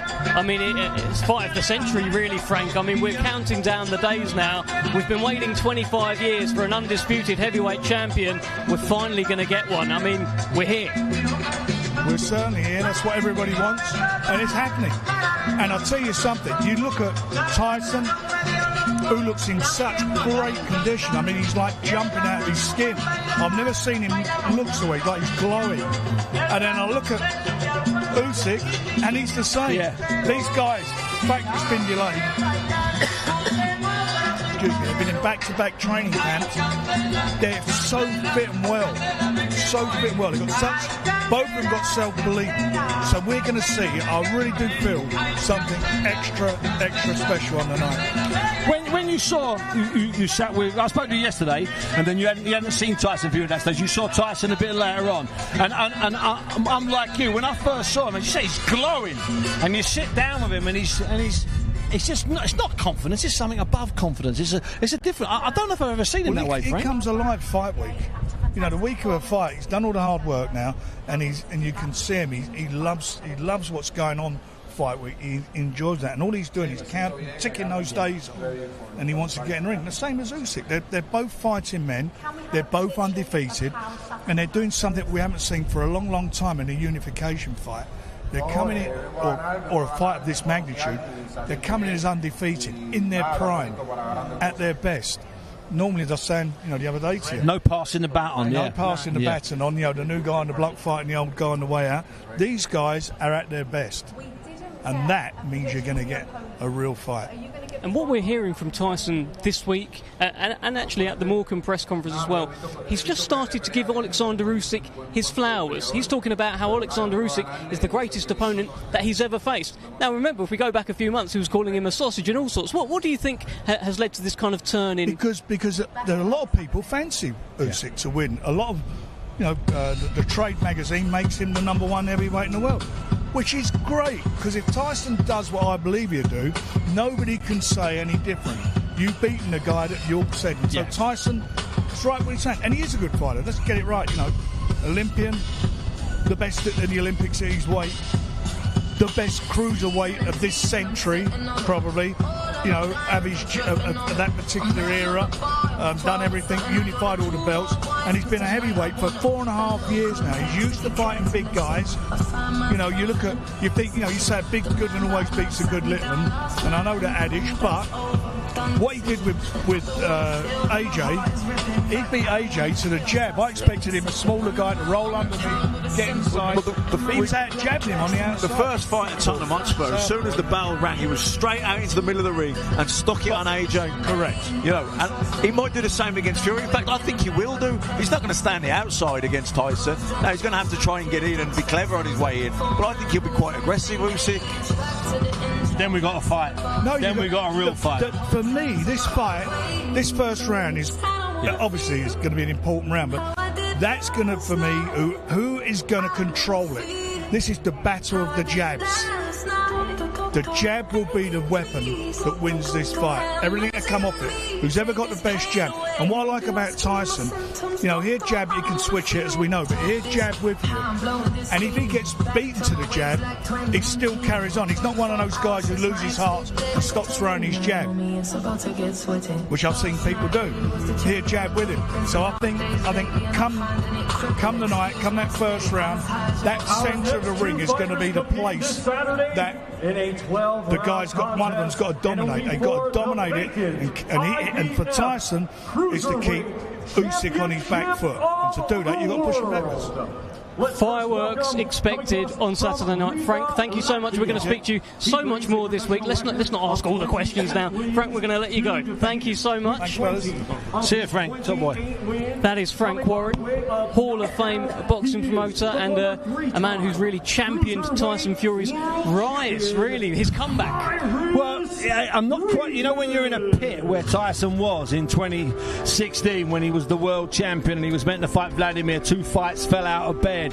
Then 2017 when we nearly lost him, and I mean we nearly lost him to earth, not to boxing. So there's Frank backing and there's backing, and what Frank did was go down, descend into that hell, Dev, and pull him up and bring him back. That's going some. That's not, I've got you a fight, son. That's going and salvaging and saving a man's life. Let's get that right. And if that sounds dramatic, I don't care. Matt's already thrown in Michael Corleone quotes, okay? I'm allowed to be a bit dramatic as well. Frank showed that belief, didn't he, Matt? I mean, he took a gamble at that point. Tyson Fury is probably about 25, 30 stone at that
become a world champion, and he takes on Joe Cordina on Saturday night as part of the biggest show of all time. Let's have a look at Anthony Kakachi making his way over to the stage, the grandest stage of them all.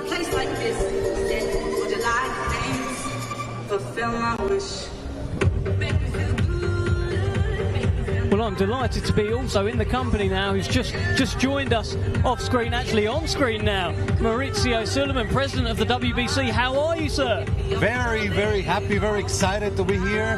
It was a long trip, but it's lovely. So exciting, so much energy. 25 years, Maurizio, 25 years. We have waited for an undisputed king. It's taken so long, but we're finally here. How does it feel? Well, it's very exciting. From that Lennox Lewis era, which captured the imagination of the whole world, to be here, that in just a few days we're going to have an undisputed champion, is something for the history books. Tell us about this belt. This belt is a creation for the Undisputed. It's the Undisputed heavyweight champion of the world. It has the WBC and all the organization's logos. It has Lennox Lewis and Mike Tyson as the iconic legends of the heavyweight division. Of course, the Ukrainian flag, the British flag, and this is just a piece that is one of a kind for the winner, and that will be it.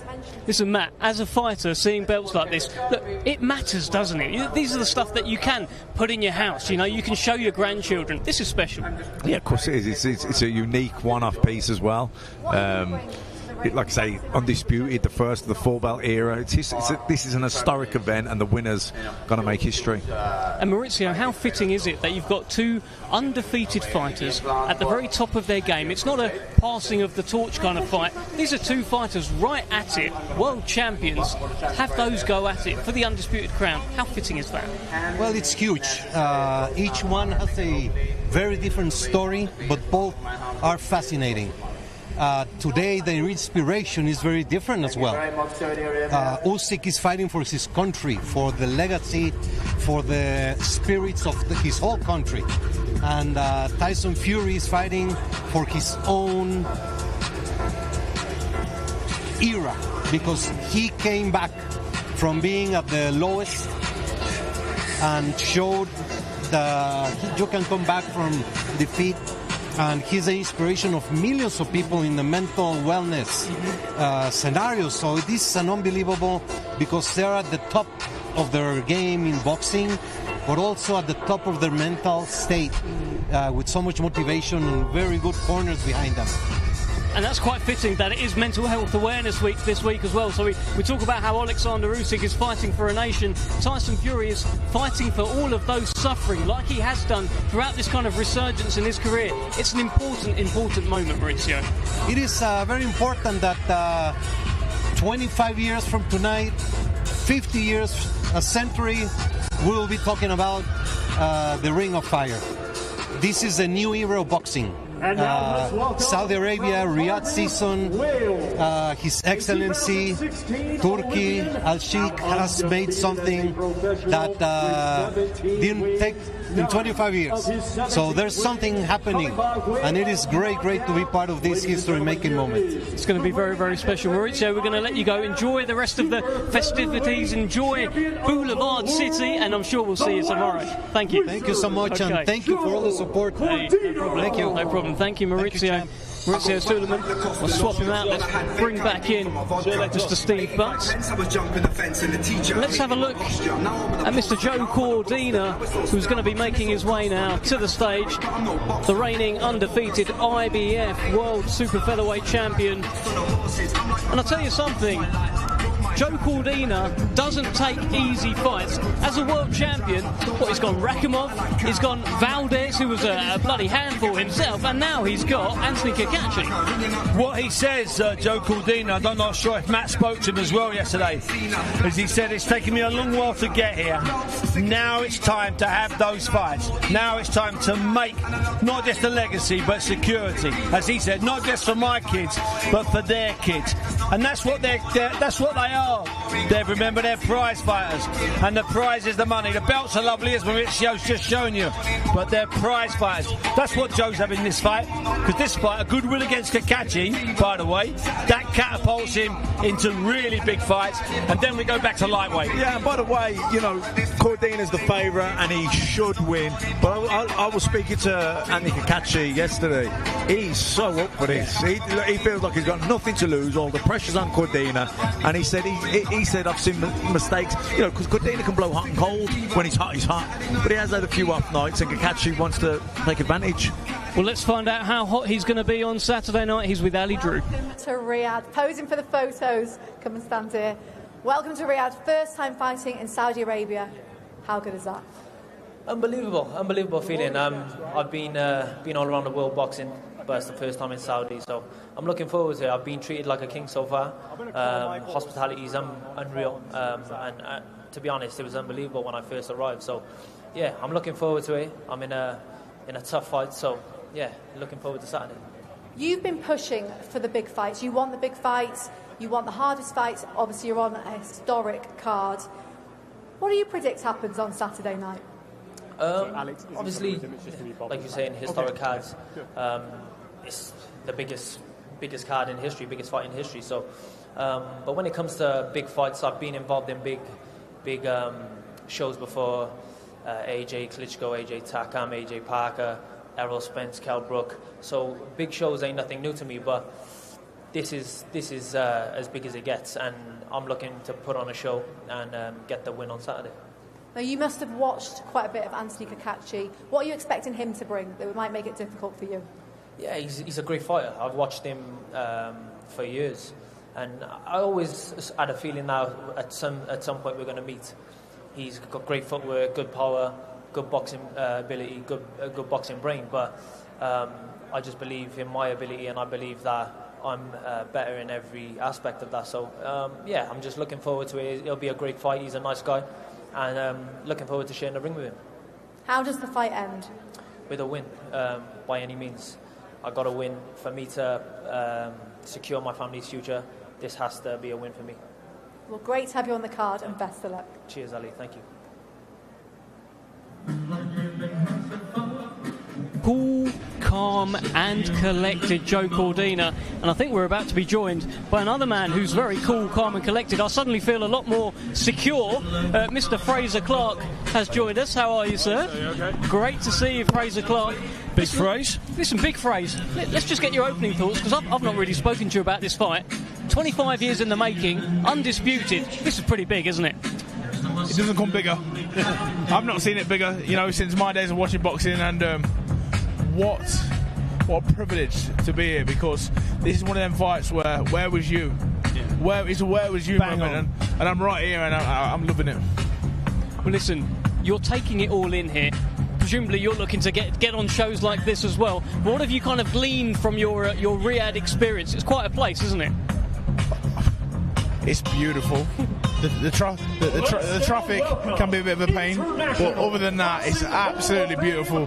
You know, the hospitality has been amazing, and just the setup. You know, you just have to look around, and you know, an undisputed fight. This is what it deserves. It would have been lovely to have it, you know, in England at Wembley, but I don't think they could have compared to this. This is unbelievable, and I'm glad to be here. And also, Fraser, it's just, I know there's super feathers on the bill and cruisers, but it's the home of heavyweights. I mean, at the top 30 heavyweights, only about 5 or 6 of you that have not fought here in the last since October last year. I mean, you will fight here in the next 12 months. I'm convinced of it.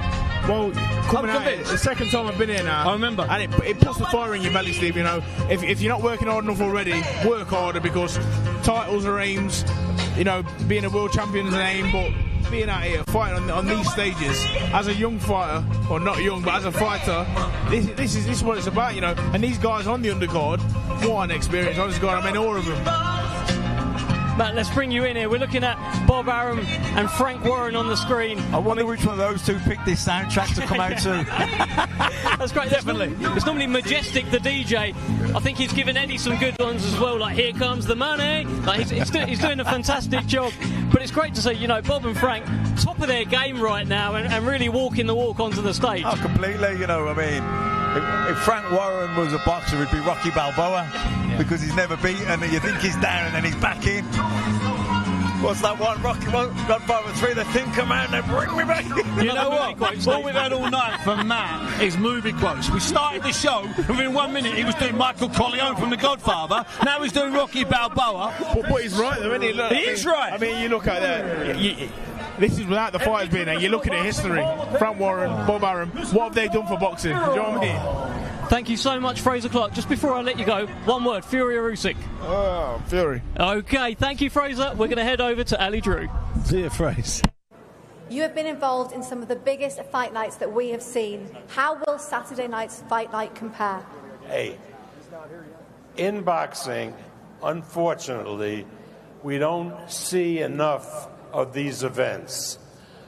The Undisputed Heavyweight Championship of the world occurs so infrequently that it's almost like a blue moon coming.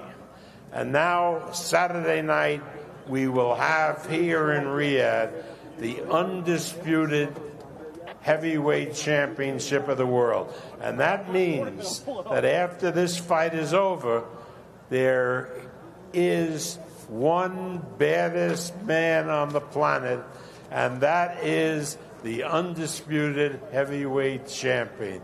And that means everything for the sport of boxing, and it means everything for fans that love boxing. It certainly does, and thank goodness that it is happening. And Frank, I'll come to you.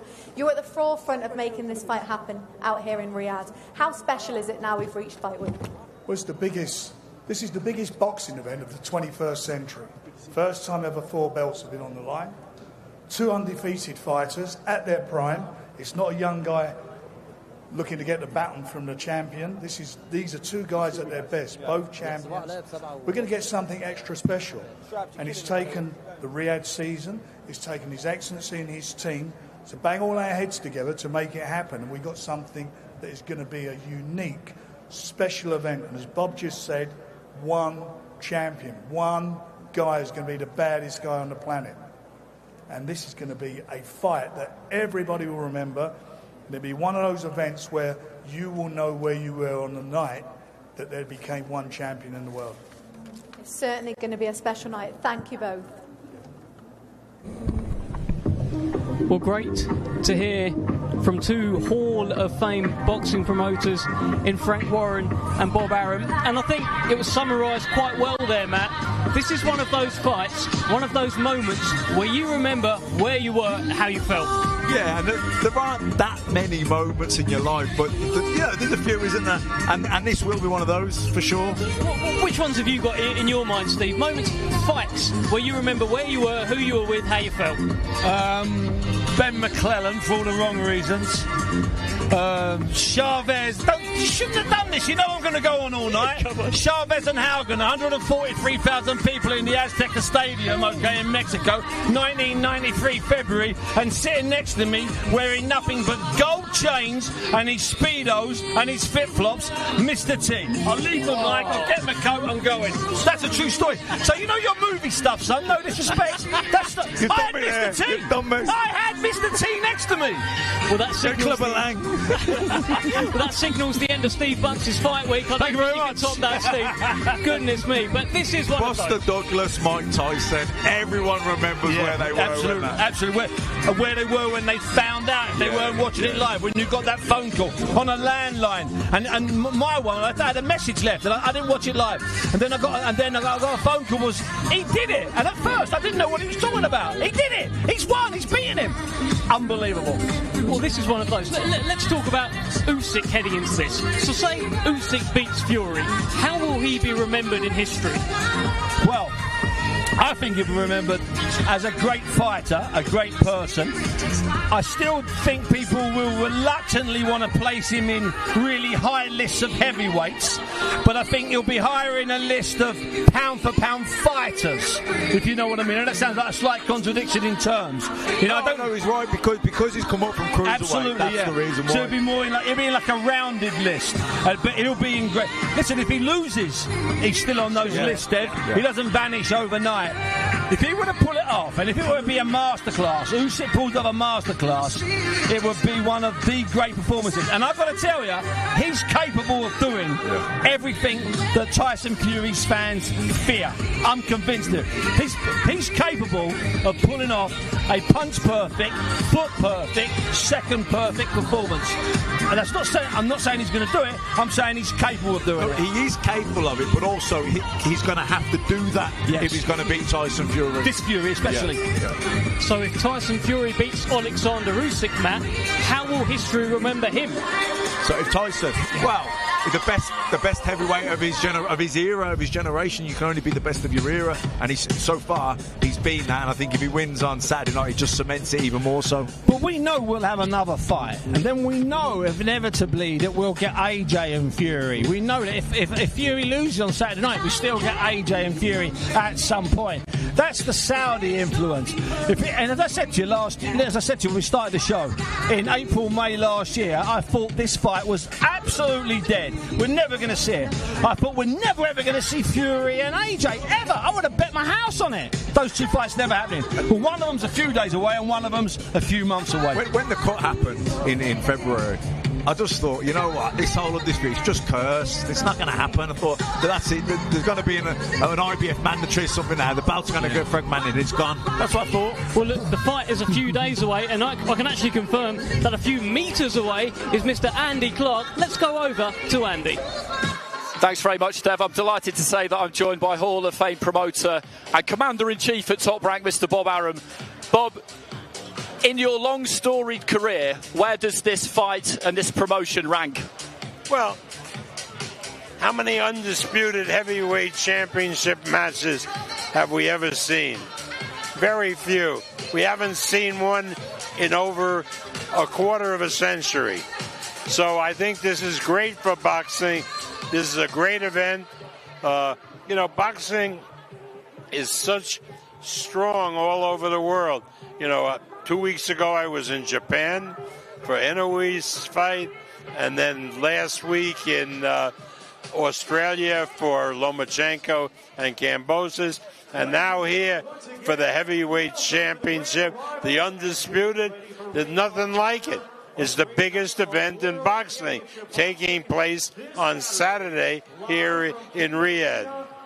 Bob, thanks very much for your time. I think our main event fighters are about to walk down the catwalk, so we'll let you go. Thanks very much. Back to you, Dev. Bob Arum for Top Rank Incorporated. Well, let's head over to Thomas Schreiber, who is going to bring in the one and only Alexander Usyk. Entertainment Authority, GIA, Gold Star Promotions, K2 Promotions, and Stella. This great event will be shown worldwide on DAZN pay-per-view, in the United States on ESPN Plus pay-per-view, and in the UK on Sky Sports Box Office, TNT Sports Box Office, and DAZN. Ladies and gentlemen, at this time, we would like to extend a big thank you to the custodian of the two holy mosques, King Salman bin Abdulaziz Al Saud, His Royal Highness, the Crown Prince Mohammed bin Salman, and His Excellency, Chairman of the General Entertainment Authority, GIA, Turkey Al-Sheikh.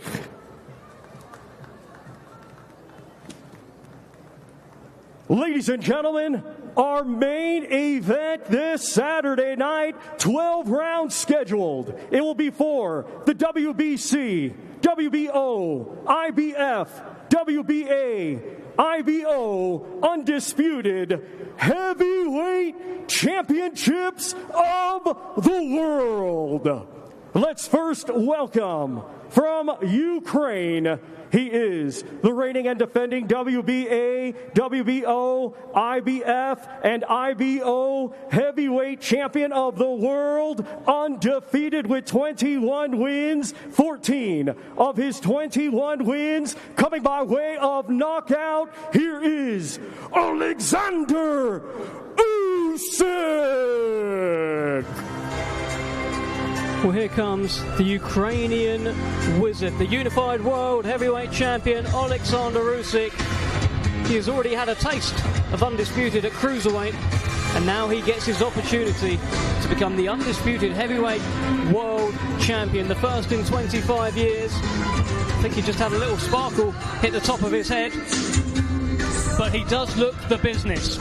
He does. I mean, Matt mentioned it earlier and Frank mentioned it, just how slim also Usyk looks. We've been focusing on how Tyson looks slim, how his face looks slimmed down, toned down, how his skin's glowing. Well, this guy, I've never seen him this slim. Now, whether he can't come in any lighter, Dev, surely. You know, he's only coming in at 15-1 or whatever, but he just looks. I've not seen his face that slim, and I've been up close and personal for his last 3 fights. I've seen him the day before, 2 days before, this close. Well, that's interesting, Steve, because he seems to have found his weight at heavyweight. He's around 220, 221. It's never really above or below that. Well, he's done something amazing, Deb, that I've never seen, and I've checked the record books. 3 heavyweight fights at the exact same weight. I've never known that happen, ever. Happens with super feathers, happens with middles like Matt, but heavies, they always fluctuate. He's been 221 last 3 fights. And so I've seen him at the weigh-in and before the fight, and he's never quite looked that skinny. Well, I'm sure we're going to hear from the unified world heavyweight champion very shortly. Of course, he has Alex Krasik by his side. He's got fans in the building here as well in Boulevard City. Egis Klimas the other side. And we're going to hear now from Oleksandr Usyk. He joins Ali Drew. Oleksandr, we finally reached the long-awaited fight week for the Undisputed titles. How are you feeling? I feel good.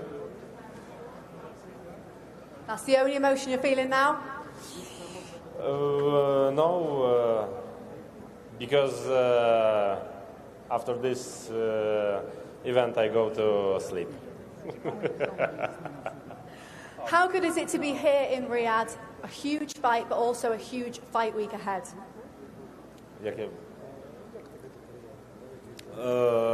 Listen, I'm very happy to be here.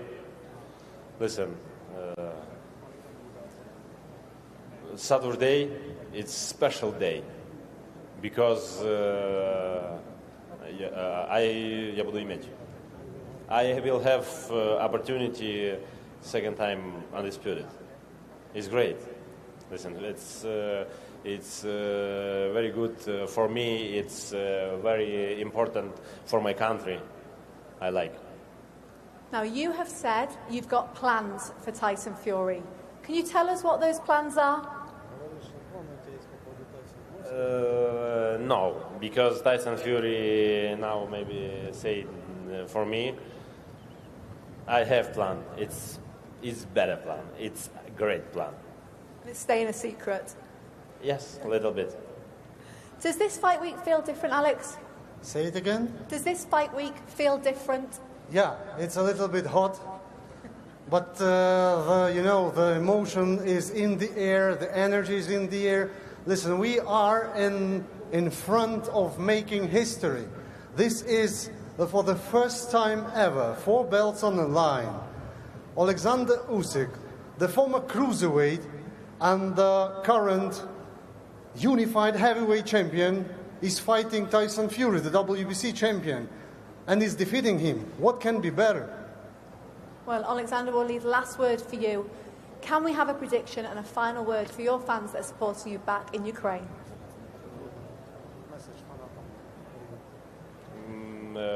Фанатам в Україну я посилаю меседж, я вас люблю. My fans in Ukraine and all my fans. Listen, I really appreciate support for my fans and Ukrainian soldiers. I love my fans. Thank you so much. Best of luck. Thank you. Well, Oleksandr Usyk, he's certainly not come here to give away any secrets, Matt. No, and you wouldn't expect him to, would you? He's not going to start breaking down the fight, is he? You know, look, it's like, to a degree, there's poker face on it, and everyone's got the front. We said it yesterday. Nobody's going to tell you that, oh, you know what, actually, I was ill a few weeks ago, or I got my knuckle in sparring. Everyone's going to tell you everything went great, the best shape they've been, etc., etc. That said, both guys did seem like that was legitimately the truth. They both looked really well. He was a little bit less smiley, than I've seen him in the past, Dev. I just saw him going, look at him now, going away, finishing. We've got that shot there, and I'm happy with that. That makes me happy. I don't necessarily, I didn't like it when AJ came out against him at Tottenham Hotspurs, kissing babies' heads and posing and getting up in the ring and asking Clifton Mitchell, who's in charge of security, what did you do? I don't want to see him. I want to see him focused, a little bit mean, because that's what he is. All this laughing and joking with him and the silly dances and the silly shorts, that's an act. He's a mean man. You want to see the focus, and with the focus comes a bit of an edge, a bit of spite. You need that. It feels like maybe he's just flicked that switch. As we get closer and closer, it's gone. Just flicking it. It might.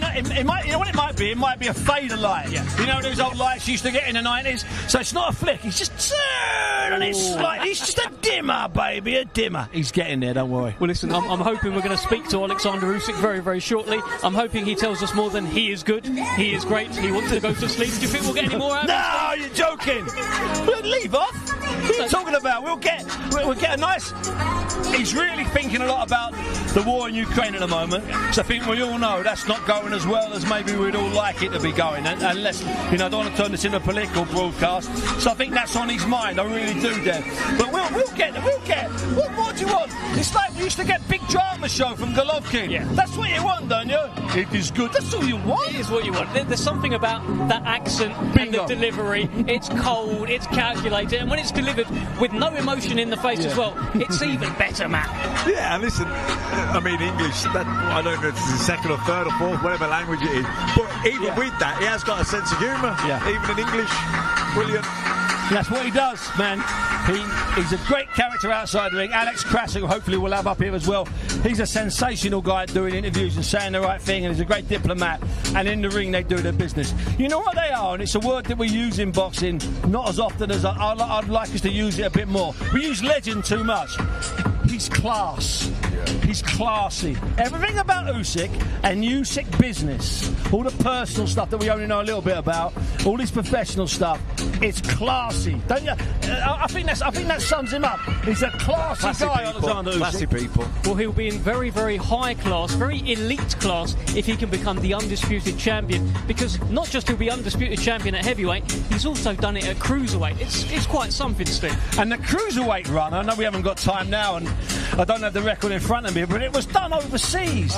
It was done in backyards. It was done in fights which we think he was nailed on to win, but on paper they were hard fights. Really hard fights. That's sensational. From England, he is undefeated with 34 wins. One draw, 24 of his 34 wins coming by way of knockout. Here is the reigning and defending WBC and the lineal heavyweight champion of the world, known as the Gypsy King, Tyson Fury.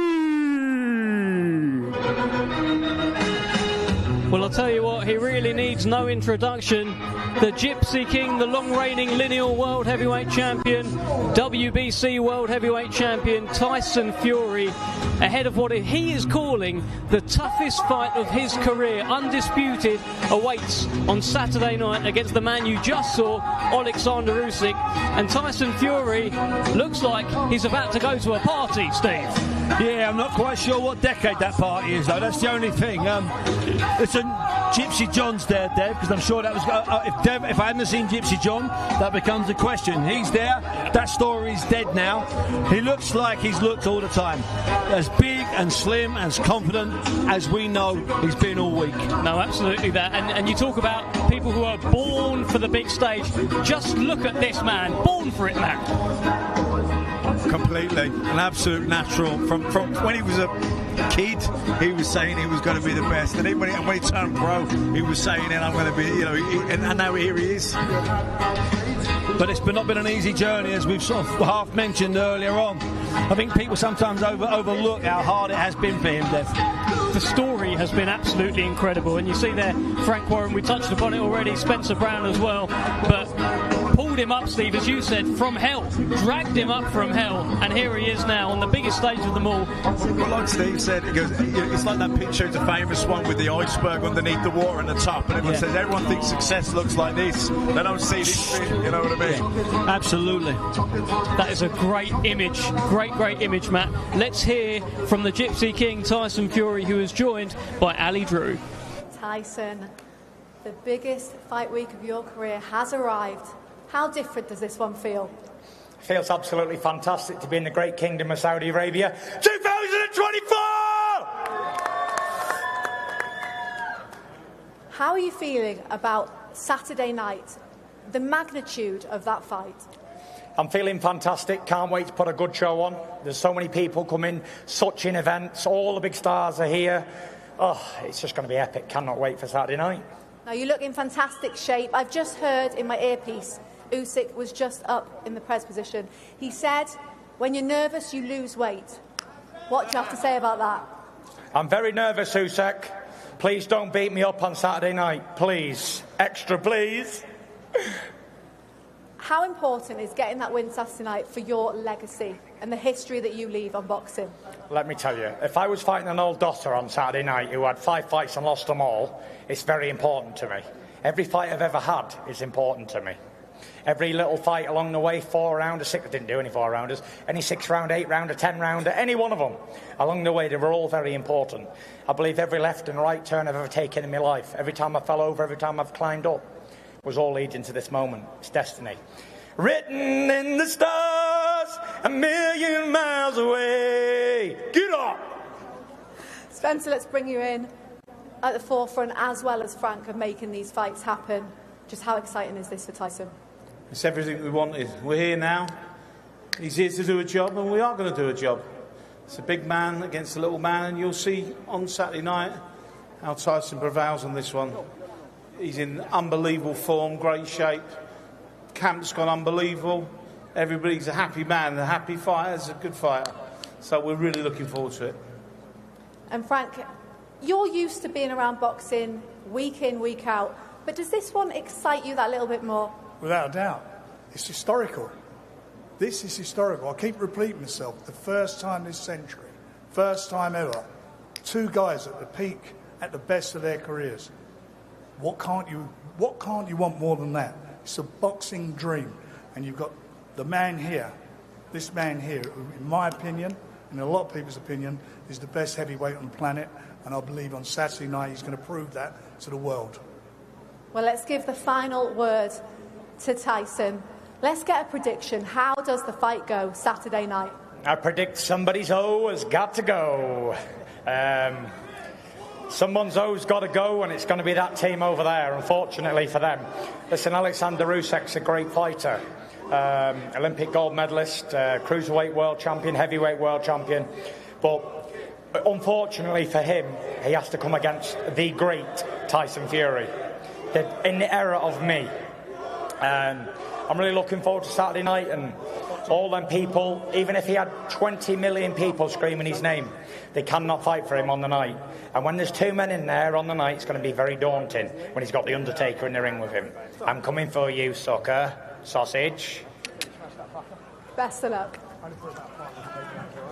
I'll tell you what, I enjoyed that. I liked that interview from Tyson Fury. What did you think, Steve? Well, listen, it was exactly what I expected or I hoped for, but it could have flipped the other way. It could have been the other way. I don't like it when he gets short and sharp. He was focused. He was putting stuff together. He sounded good. He was fluid. And then once again, Deb, as you picked up on earlier on, is that respectful thing. He went through the whole thing. Sure, he called him a sausage, but it was a pantomime sausage, not a real sausage. There was no anger or spite. It was, I knew, you sausage. He One of those over. little buffet ones. Yeah, well, again, it was on a stick. Yeah, it was on a stick with a bit of pineapple. There are different types of sausages out there. I'll tell you what, though, a man who he has been calling a sausage was Alexander Usyk, and he watched that entire interview. Yes. That doesn't always happen, Steve. No, it doesn't, but I think he wanted to see. I mean, it's quite crucial now what they're saying about each other, what they're doing. Not maybe to the boxers, but to the entourages, to the teams to see. So he would have watched that, Alexander, and he'd be looking, because He's trained in sporting psychology, so he's looking for ticks, he's looking for nervousness, he's looking for endless stupid repetition, he's looking for cheap nasty insults. That was a quality, that's what I said about to you, that was a quality interview there from Tyson. Relaxed, didn't repeat himself, got to points, let Ali ask the questions, listen, built up to throwing out stuff. That was good stuff. There's a load of interviews where fighters, they can seem calm, but you know they're jittery from just the way their actions are and the things they do, and they start to lose it. That was calm. Usyk would have noticed that.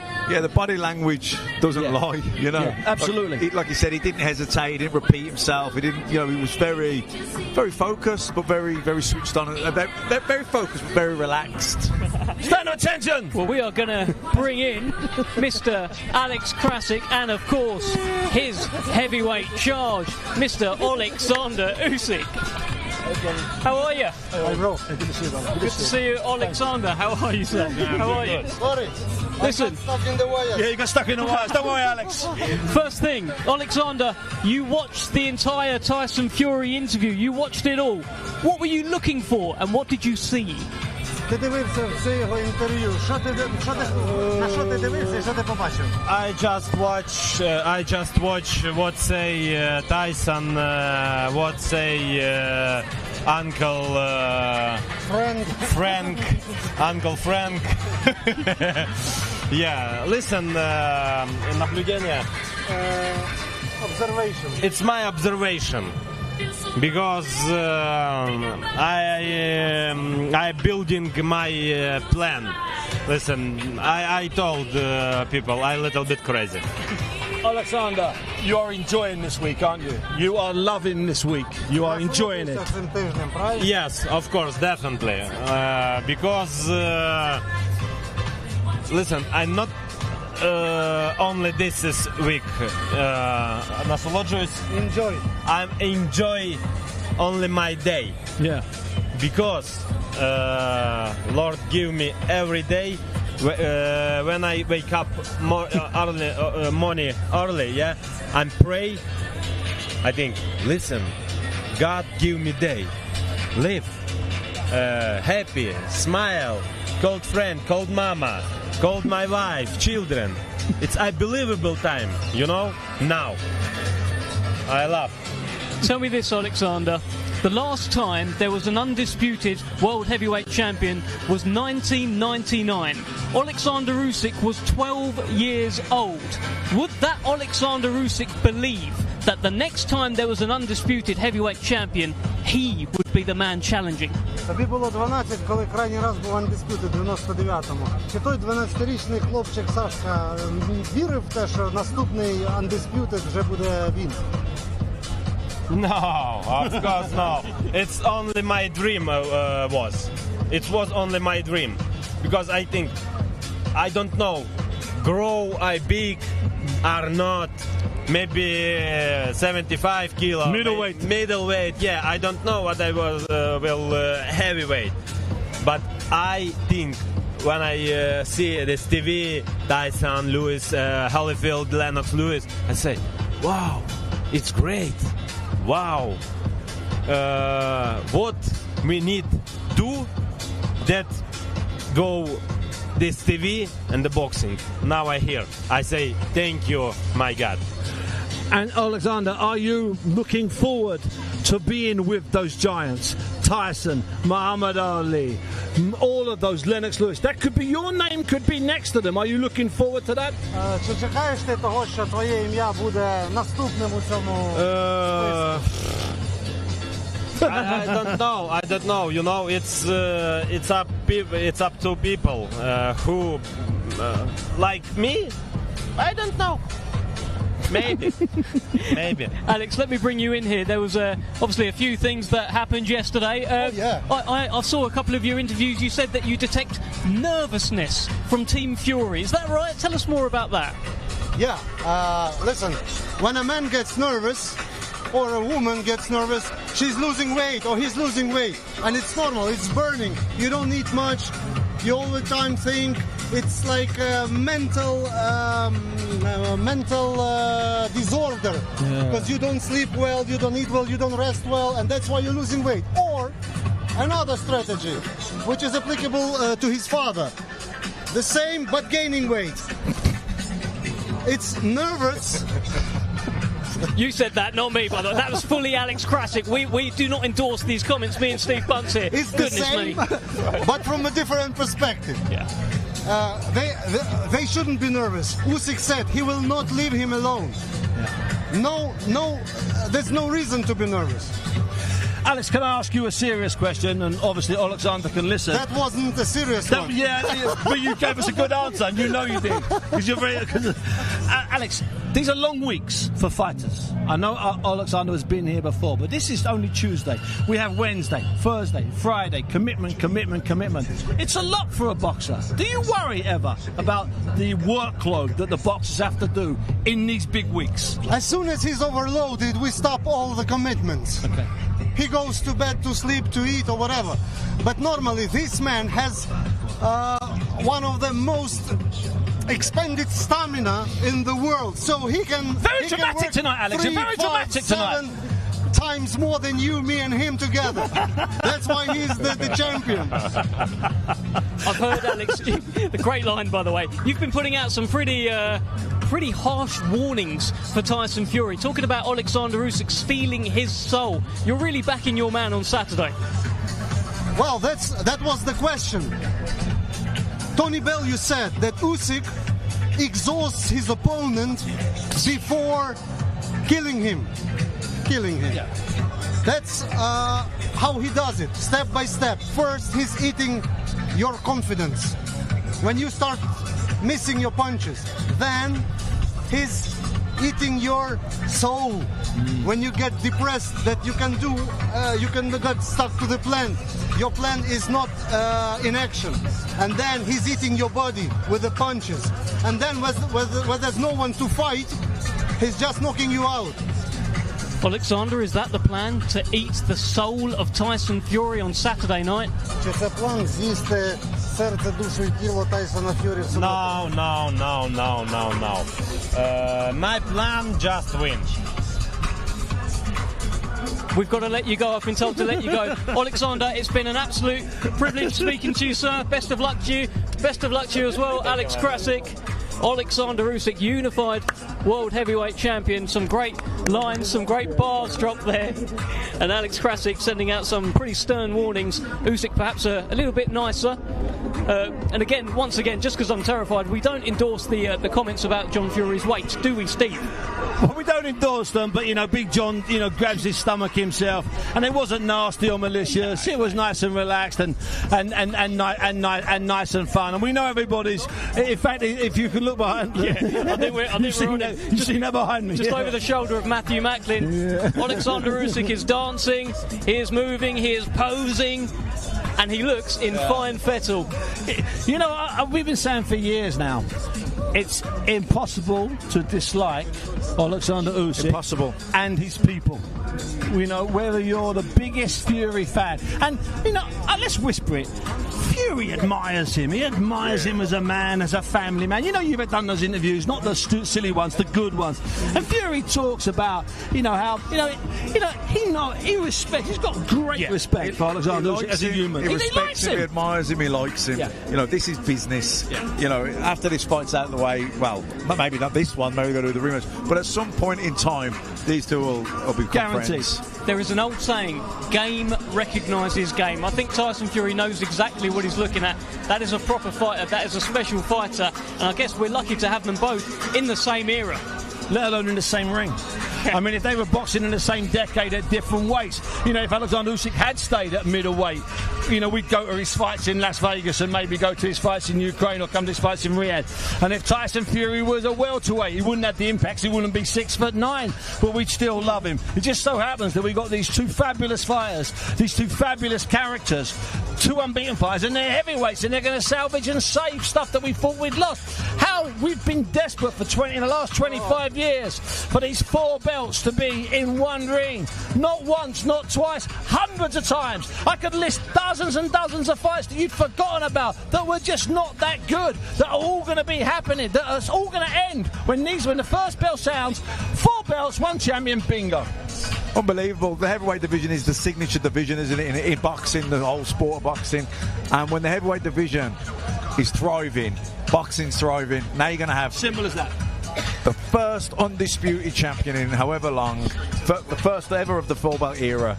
And it's well, this may well be the next undisputed world heavyweight champion. Mr. Tyson Fury has joined us, or is this the Undertaker? I can't tell, Tyson. I can't tell either. That might be the Undertaker. I'll have to let you know later on. I'll tell you what, though. Look, Frank's been saying all week about the shape of you. You look about 25 years old. The beard's gone. The jawline's out. I've got a tan. Who is this guy? Who is this guy, Frank? I've been tanning. Monkey gland injections.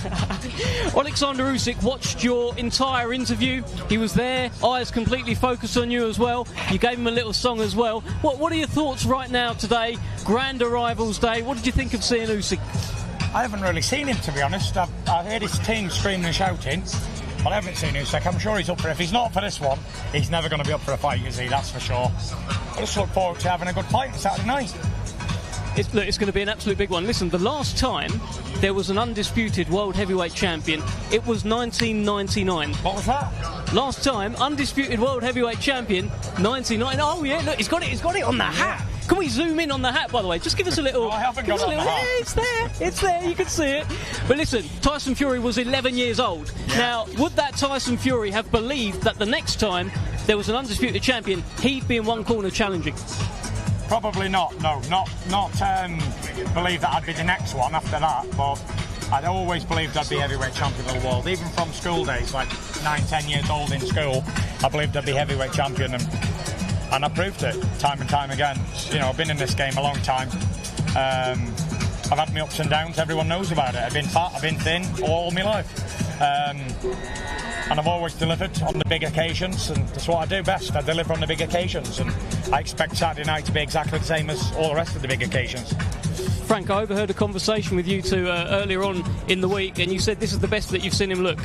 I really do mean that. I'm not just saying it. In all the time I've known him, going back to the first time he fought Chisora, he just looks in magnificent condition. Yeah, he's in good shape. You know, when I get a good dance partner, I can be over doing a bit of training then properly, and then, you know, we have a good fight. But it's hard for me to get up for people who I don't really rate. I know you put like these average men in front of me, like the Chisoras and the Dillian Whites and the Francis Ngannous and that, and I'm not getting turned on. They're not my type, if that makes any sense. I know exactly what you mean. Certainly turned on for this one. But I'm definitely turned on for this one. Yeah. You're a big fighter. Yeah, and in fact, you put me in a 6-rounder, I look like...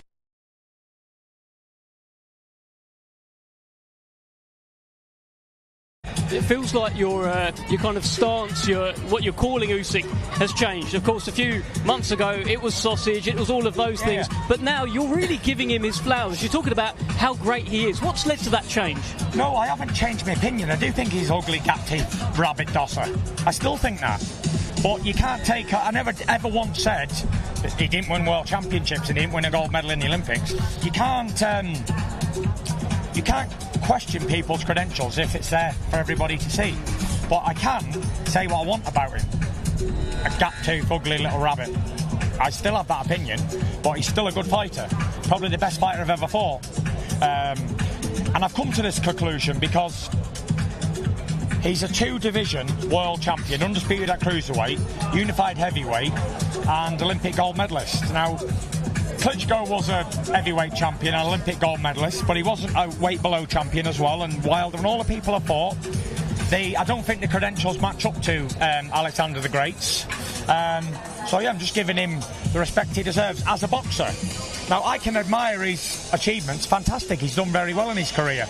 You don't forget he's come from like a poor background and become a multi-millionaire out of boxing, the great sport of boxing, like myself. And here we are, the two of us battling it out for all the marbles on Saturday night in the great kingdom of Saudi Arabia. And he's undefeated. He's undefeated. These are two guys at their prime. You know, as I said earlier, that's what's so different about this fight. Very rarely do you get the guys meeting at their prime, undefeated at their prime. I'll tell you what's I've done it before, though, haven't I? I thought Wilder were both in our prime. Sorry, yeah, that's three true. times. Yeah, correct, 3 times indeed. Tell you what's I'm always rolling these dice, aren't I? travelling abroad, rolling it against these fighters. These 50-50 fights. I've had a few of them, haven't I? Only a few. I've been wrote off my whole life, even in them Chisora fights, 1 and 2, not 3. Yeah. I was the underdog going in. Both times. You're on Team Chisora as well, Frank. I was. I said at the time. I told him straight after that fight, you do that against Klitschko and you'll beat him. And he done it and more. Listen, Tyson, of course, Usyk's fighting for all of Ukraine, but we're actually in Mental Health Awareness Week as well. So whilst he's fighting for a nation, you are fighting for something much bigger this week as well. It represents more, right? You know, it's Mental Health Awareness Week, and it's been no secret that I've struggled. I still struggle today. I've got bipolar disorder, I'm ADHD, can't keep still in my practice. 1 minute I'm high, 1 minute I'm low, even in training camps everywhere. So it's no secret. But look at me, I'm in fantastic shape, nearly 36-year-old, still on top of the world. And like I've said time and time again, I'm only just a man with 2 arms and 2 legs. And if I can do it, anybody can do it. There's pictures on the internet of me, no returning me, not a half a mile running me, never mind returning to boxing. So it's out there. People have the will and the dedication. They can achieve anything they want to, for sure. Matt, did you think that he'd come back and do this from the position that Tyson Fury was in? I didn't even think so. It didn't look like it at the time, did it? But, you know, he has come back from it, and kudos to him for that. Thank you. Done it, but I thought he could do it. Well, you took the gamble. I could see it in his eyes that he wanted it, and he showed he wanted it, and he was the only one who could do it. He did it. I mean, obviously a few people on the outside close and helping him, but at the end of the day, he's the one who gets in the ring. He's the one who does it. He's got the mental willpower to go and do it in the ring. Nobody like him. Nobody like him. Nobody like him. Tyson, nobody like you. Give us your final words now. We're going to let you go, but tell us a little something. Tell us about this fight on Saturday. Maybe even give us a song. Tune in on Saturday night, you know, for the biggest fight in the last however long it's been, 100 years.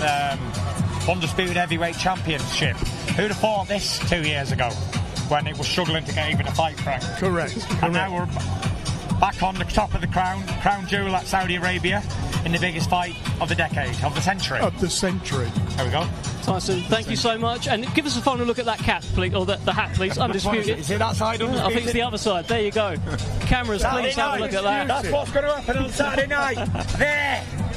Undisputed. Thank you, Tyson. As Wilder would say, see it, believe it, receive it. Boom! Thank you, Tyson. Drop that mic. Just drop it. Just drop it. Come on. And Frank, we'll let you go as well. Tyson Fury. Cheers. Also known as The Undertaker. Great suit as well. I mean, it's quite something. Frank, we'll let you go as well. We're going to swap you back out and bring in Mr. Steve Bunce. And that was Tyson Fury. That is one half of the main event on Saturday night. Just a quick kind of wrap here. I mean, we've had the grand arrivals. We've had all these great fighters up on the stage. Tyson's had a look at Usyk. Usyk's had a little look at Tyson. Final kind of thoughts from today, Steve? I'll tell you what I've seen today, and I don't. It's the first time ever I've been at a grand arrivals, and I've not. I hold my hand. I tell the truth, not yawned. Generally, I'm at a grand arrivals. Oh, here's Canelo. Here's Lennox Lewis, here's Floyd Mayweather, here's Tyson. Today, it was a little bit more than that. We had the two of them up here, and you could sense something. Yeah. You know, we had Mark Chamberlain up here, you could sense something. I just get the feeling that it was a little bit edgier today. A little bit edgier. I was just saying. It's not as edgy as yesterday. No, exactly. But let's not bring that up. I started again, but I thought I grabbed John around the neck immediately. Get out. That is the voice of Spencer Brown. The Tyson Fury manager has now joined us. And Spencer, I mean, your man there, Tyson, he looks ready to go. He's already got Undisputed written on his hat. I think he'd like to be out tonight. Yeah. I really do. I think he's on fire. I've got to say, he's on fire. He's so happy. I think that's a big key to Tyson, being really happy. And when he's happy, he can fight better. You know, sorry, Dave, you know when we were in Morecambe, he was ready then, wasn't he? I mean, off the record, he said, I'm ready, I'd like to fight. Whether he was physically ready then, he was mentally ready then, he was ready to go. He was. Have you had to pull him back a little bit, Spence? Yeah, we have. In a nice way. Yeah, no, we haven't. Sugar has, and we were worried about the overboiling job. You know all about that. You can overboil and go dip down, but I think we got over that. It's calmed down a bit, not so much sparring. Just sharpening myself up already. and he seems to be. He just seems to be ready, you know. To be fair, they both do. You know, they both do. I mean, obviously you're focused on Tyson. We're interviewing both. Listen, let me tell you, Alexander Usyk's a phenomenal fighter and a lovely guy. So's his team. So I'm going to say that. Oh yeah, we know that. And Tyson knows that we've been talking about it. Yeah. You know. He's giving him his dues because he respects him. He knows he's got to be at the top of his game. But I think they're both going to be at the top of the game, and it's just going to be whoever fights the best fight of the night. So you're anticipating a real big fight? Yeah. I think they're both going to be top draw. Yeah. There's no way I see either man winning easy. I mean, Tyson might win all 12 rounds, but every single one of those 12 rounds, he'll have to win. Because you can win a really hard 12-round fight and win every round. I'd be stunned if it's easy. I'd be stunned if this turned out like the second Wilder and Fury fight, you know, where it's an absolute massacre from first bell to end. I'd be amazed, Spence. Well, I've been looking at the betting, and it's all easy now. It's even. It's even money right the way through, and everybody you speak to, you know, it's 50-50. Everybody, and people you don't expect to say Usyk are saying Usyk, and the people you not expecting. You know, it's like that. Good though, isn't it? It's unbelievable. But Spence, sorry for interrupting. The only problem is, Spence, you can enjoy it, but you can't enjoy it because you're right in the middle of it. So you're not sitting back with your feet out with a Cohiba Splendido. You're right now. It's horrible. It's one of those things you don't fully, properly enjoy until you look back and look at it retrospectively. I mean, you can imagine how it was with the Ngannou fight. It was like, you know, going to the change room was like a morgue. I know, I walked with you to the door. It was dreadful. Yeah, you did. We were whispering. It was that bad. We don't want that to ever happen again. But look, you know what? Sorry, that might be the best thing that ever happened. That might be the blessing in disguise because, you know, there was distractions before that fight, and that might have been the case going into this fight. Listen, but now it isn't. We dropped the ball. Yeah. Not just Tyson, all of us dropped the ball. Happens. And it happens. Well done. And it won't happen this time. We've left nothing, absolutely nothing. Our prepreration is all there. Absolutely brilliant, Spencer. I could listen to you all day, but we've got a long week. Well, we're probably going to get you to. See you later, boys. I'm going to come out with another Rocky quote then. I've got to save a few for the week. He's been doing movie quotes all night. They're in his pocket. Thanks, lads. Thank you so much. See you later, Spence. Leave the mic, son. Leave us the mic. Yeah, we'll grab the mic back. Listen, we've got a long week. Steve Bunce, thank you so much. Pleasure, Matthew Macklin, thank you so much, and thank you so much for joining us. We've got a long week ahead of brilliant fight week activity. That was just the grand arrivals tonight. We are just days away from learning who the first undisputed world heavyweight champion of the century is. Will it be Fury? Will it be Usyk? We'll maybe get a bit more of a glimpse tomorrow at the workouts. Join us then.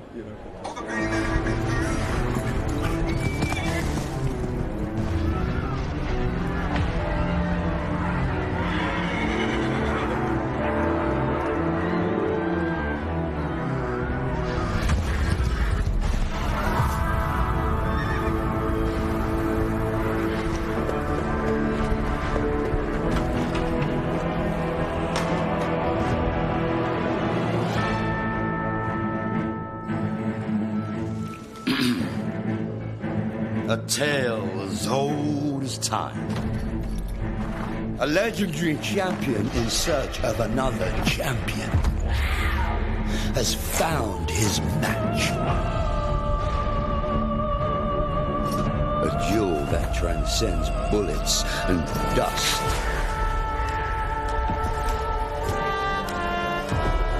Both men undefeated. Both men larger than life itself.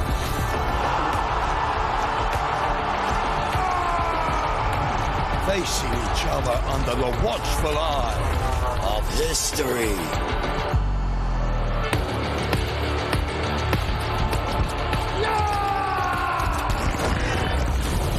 Beyond blood, sweat, and fire, and the mercy of the rough seas. Moved by the ravaging rival. Oh, sweet rival.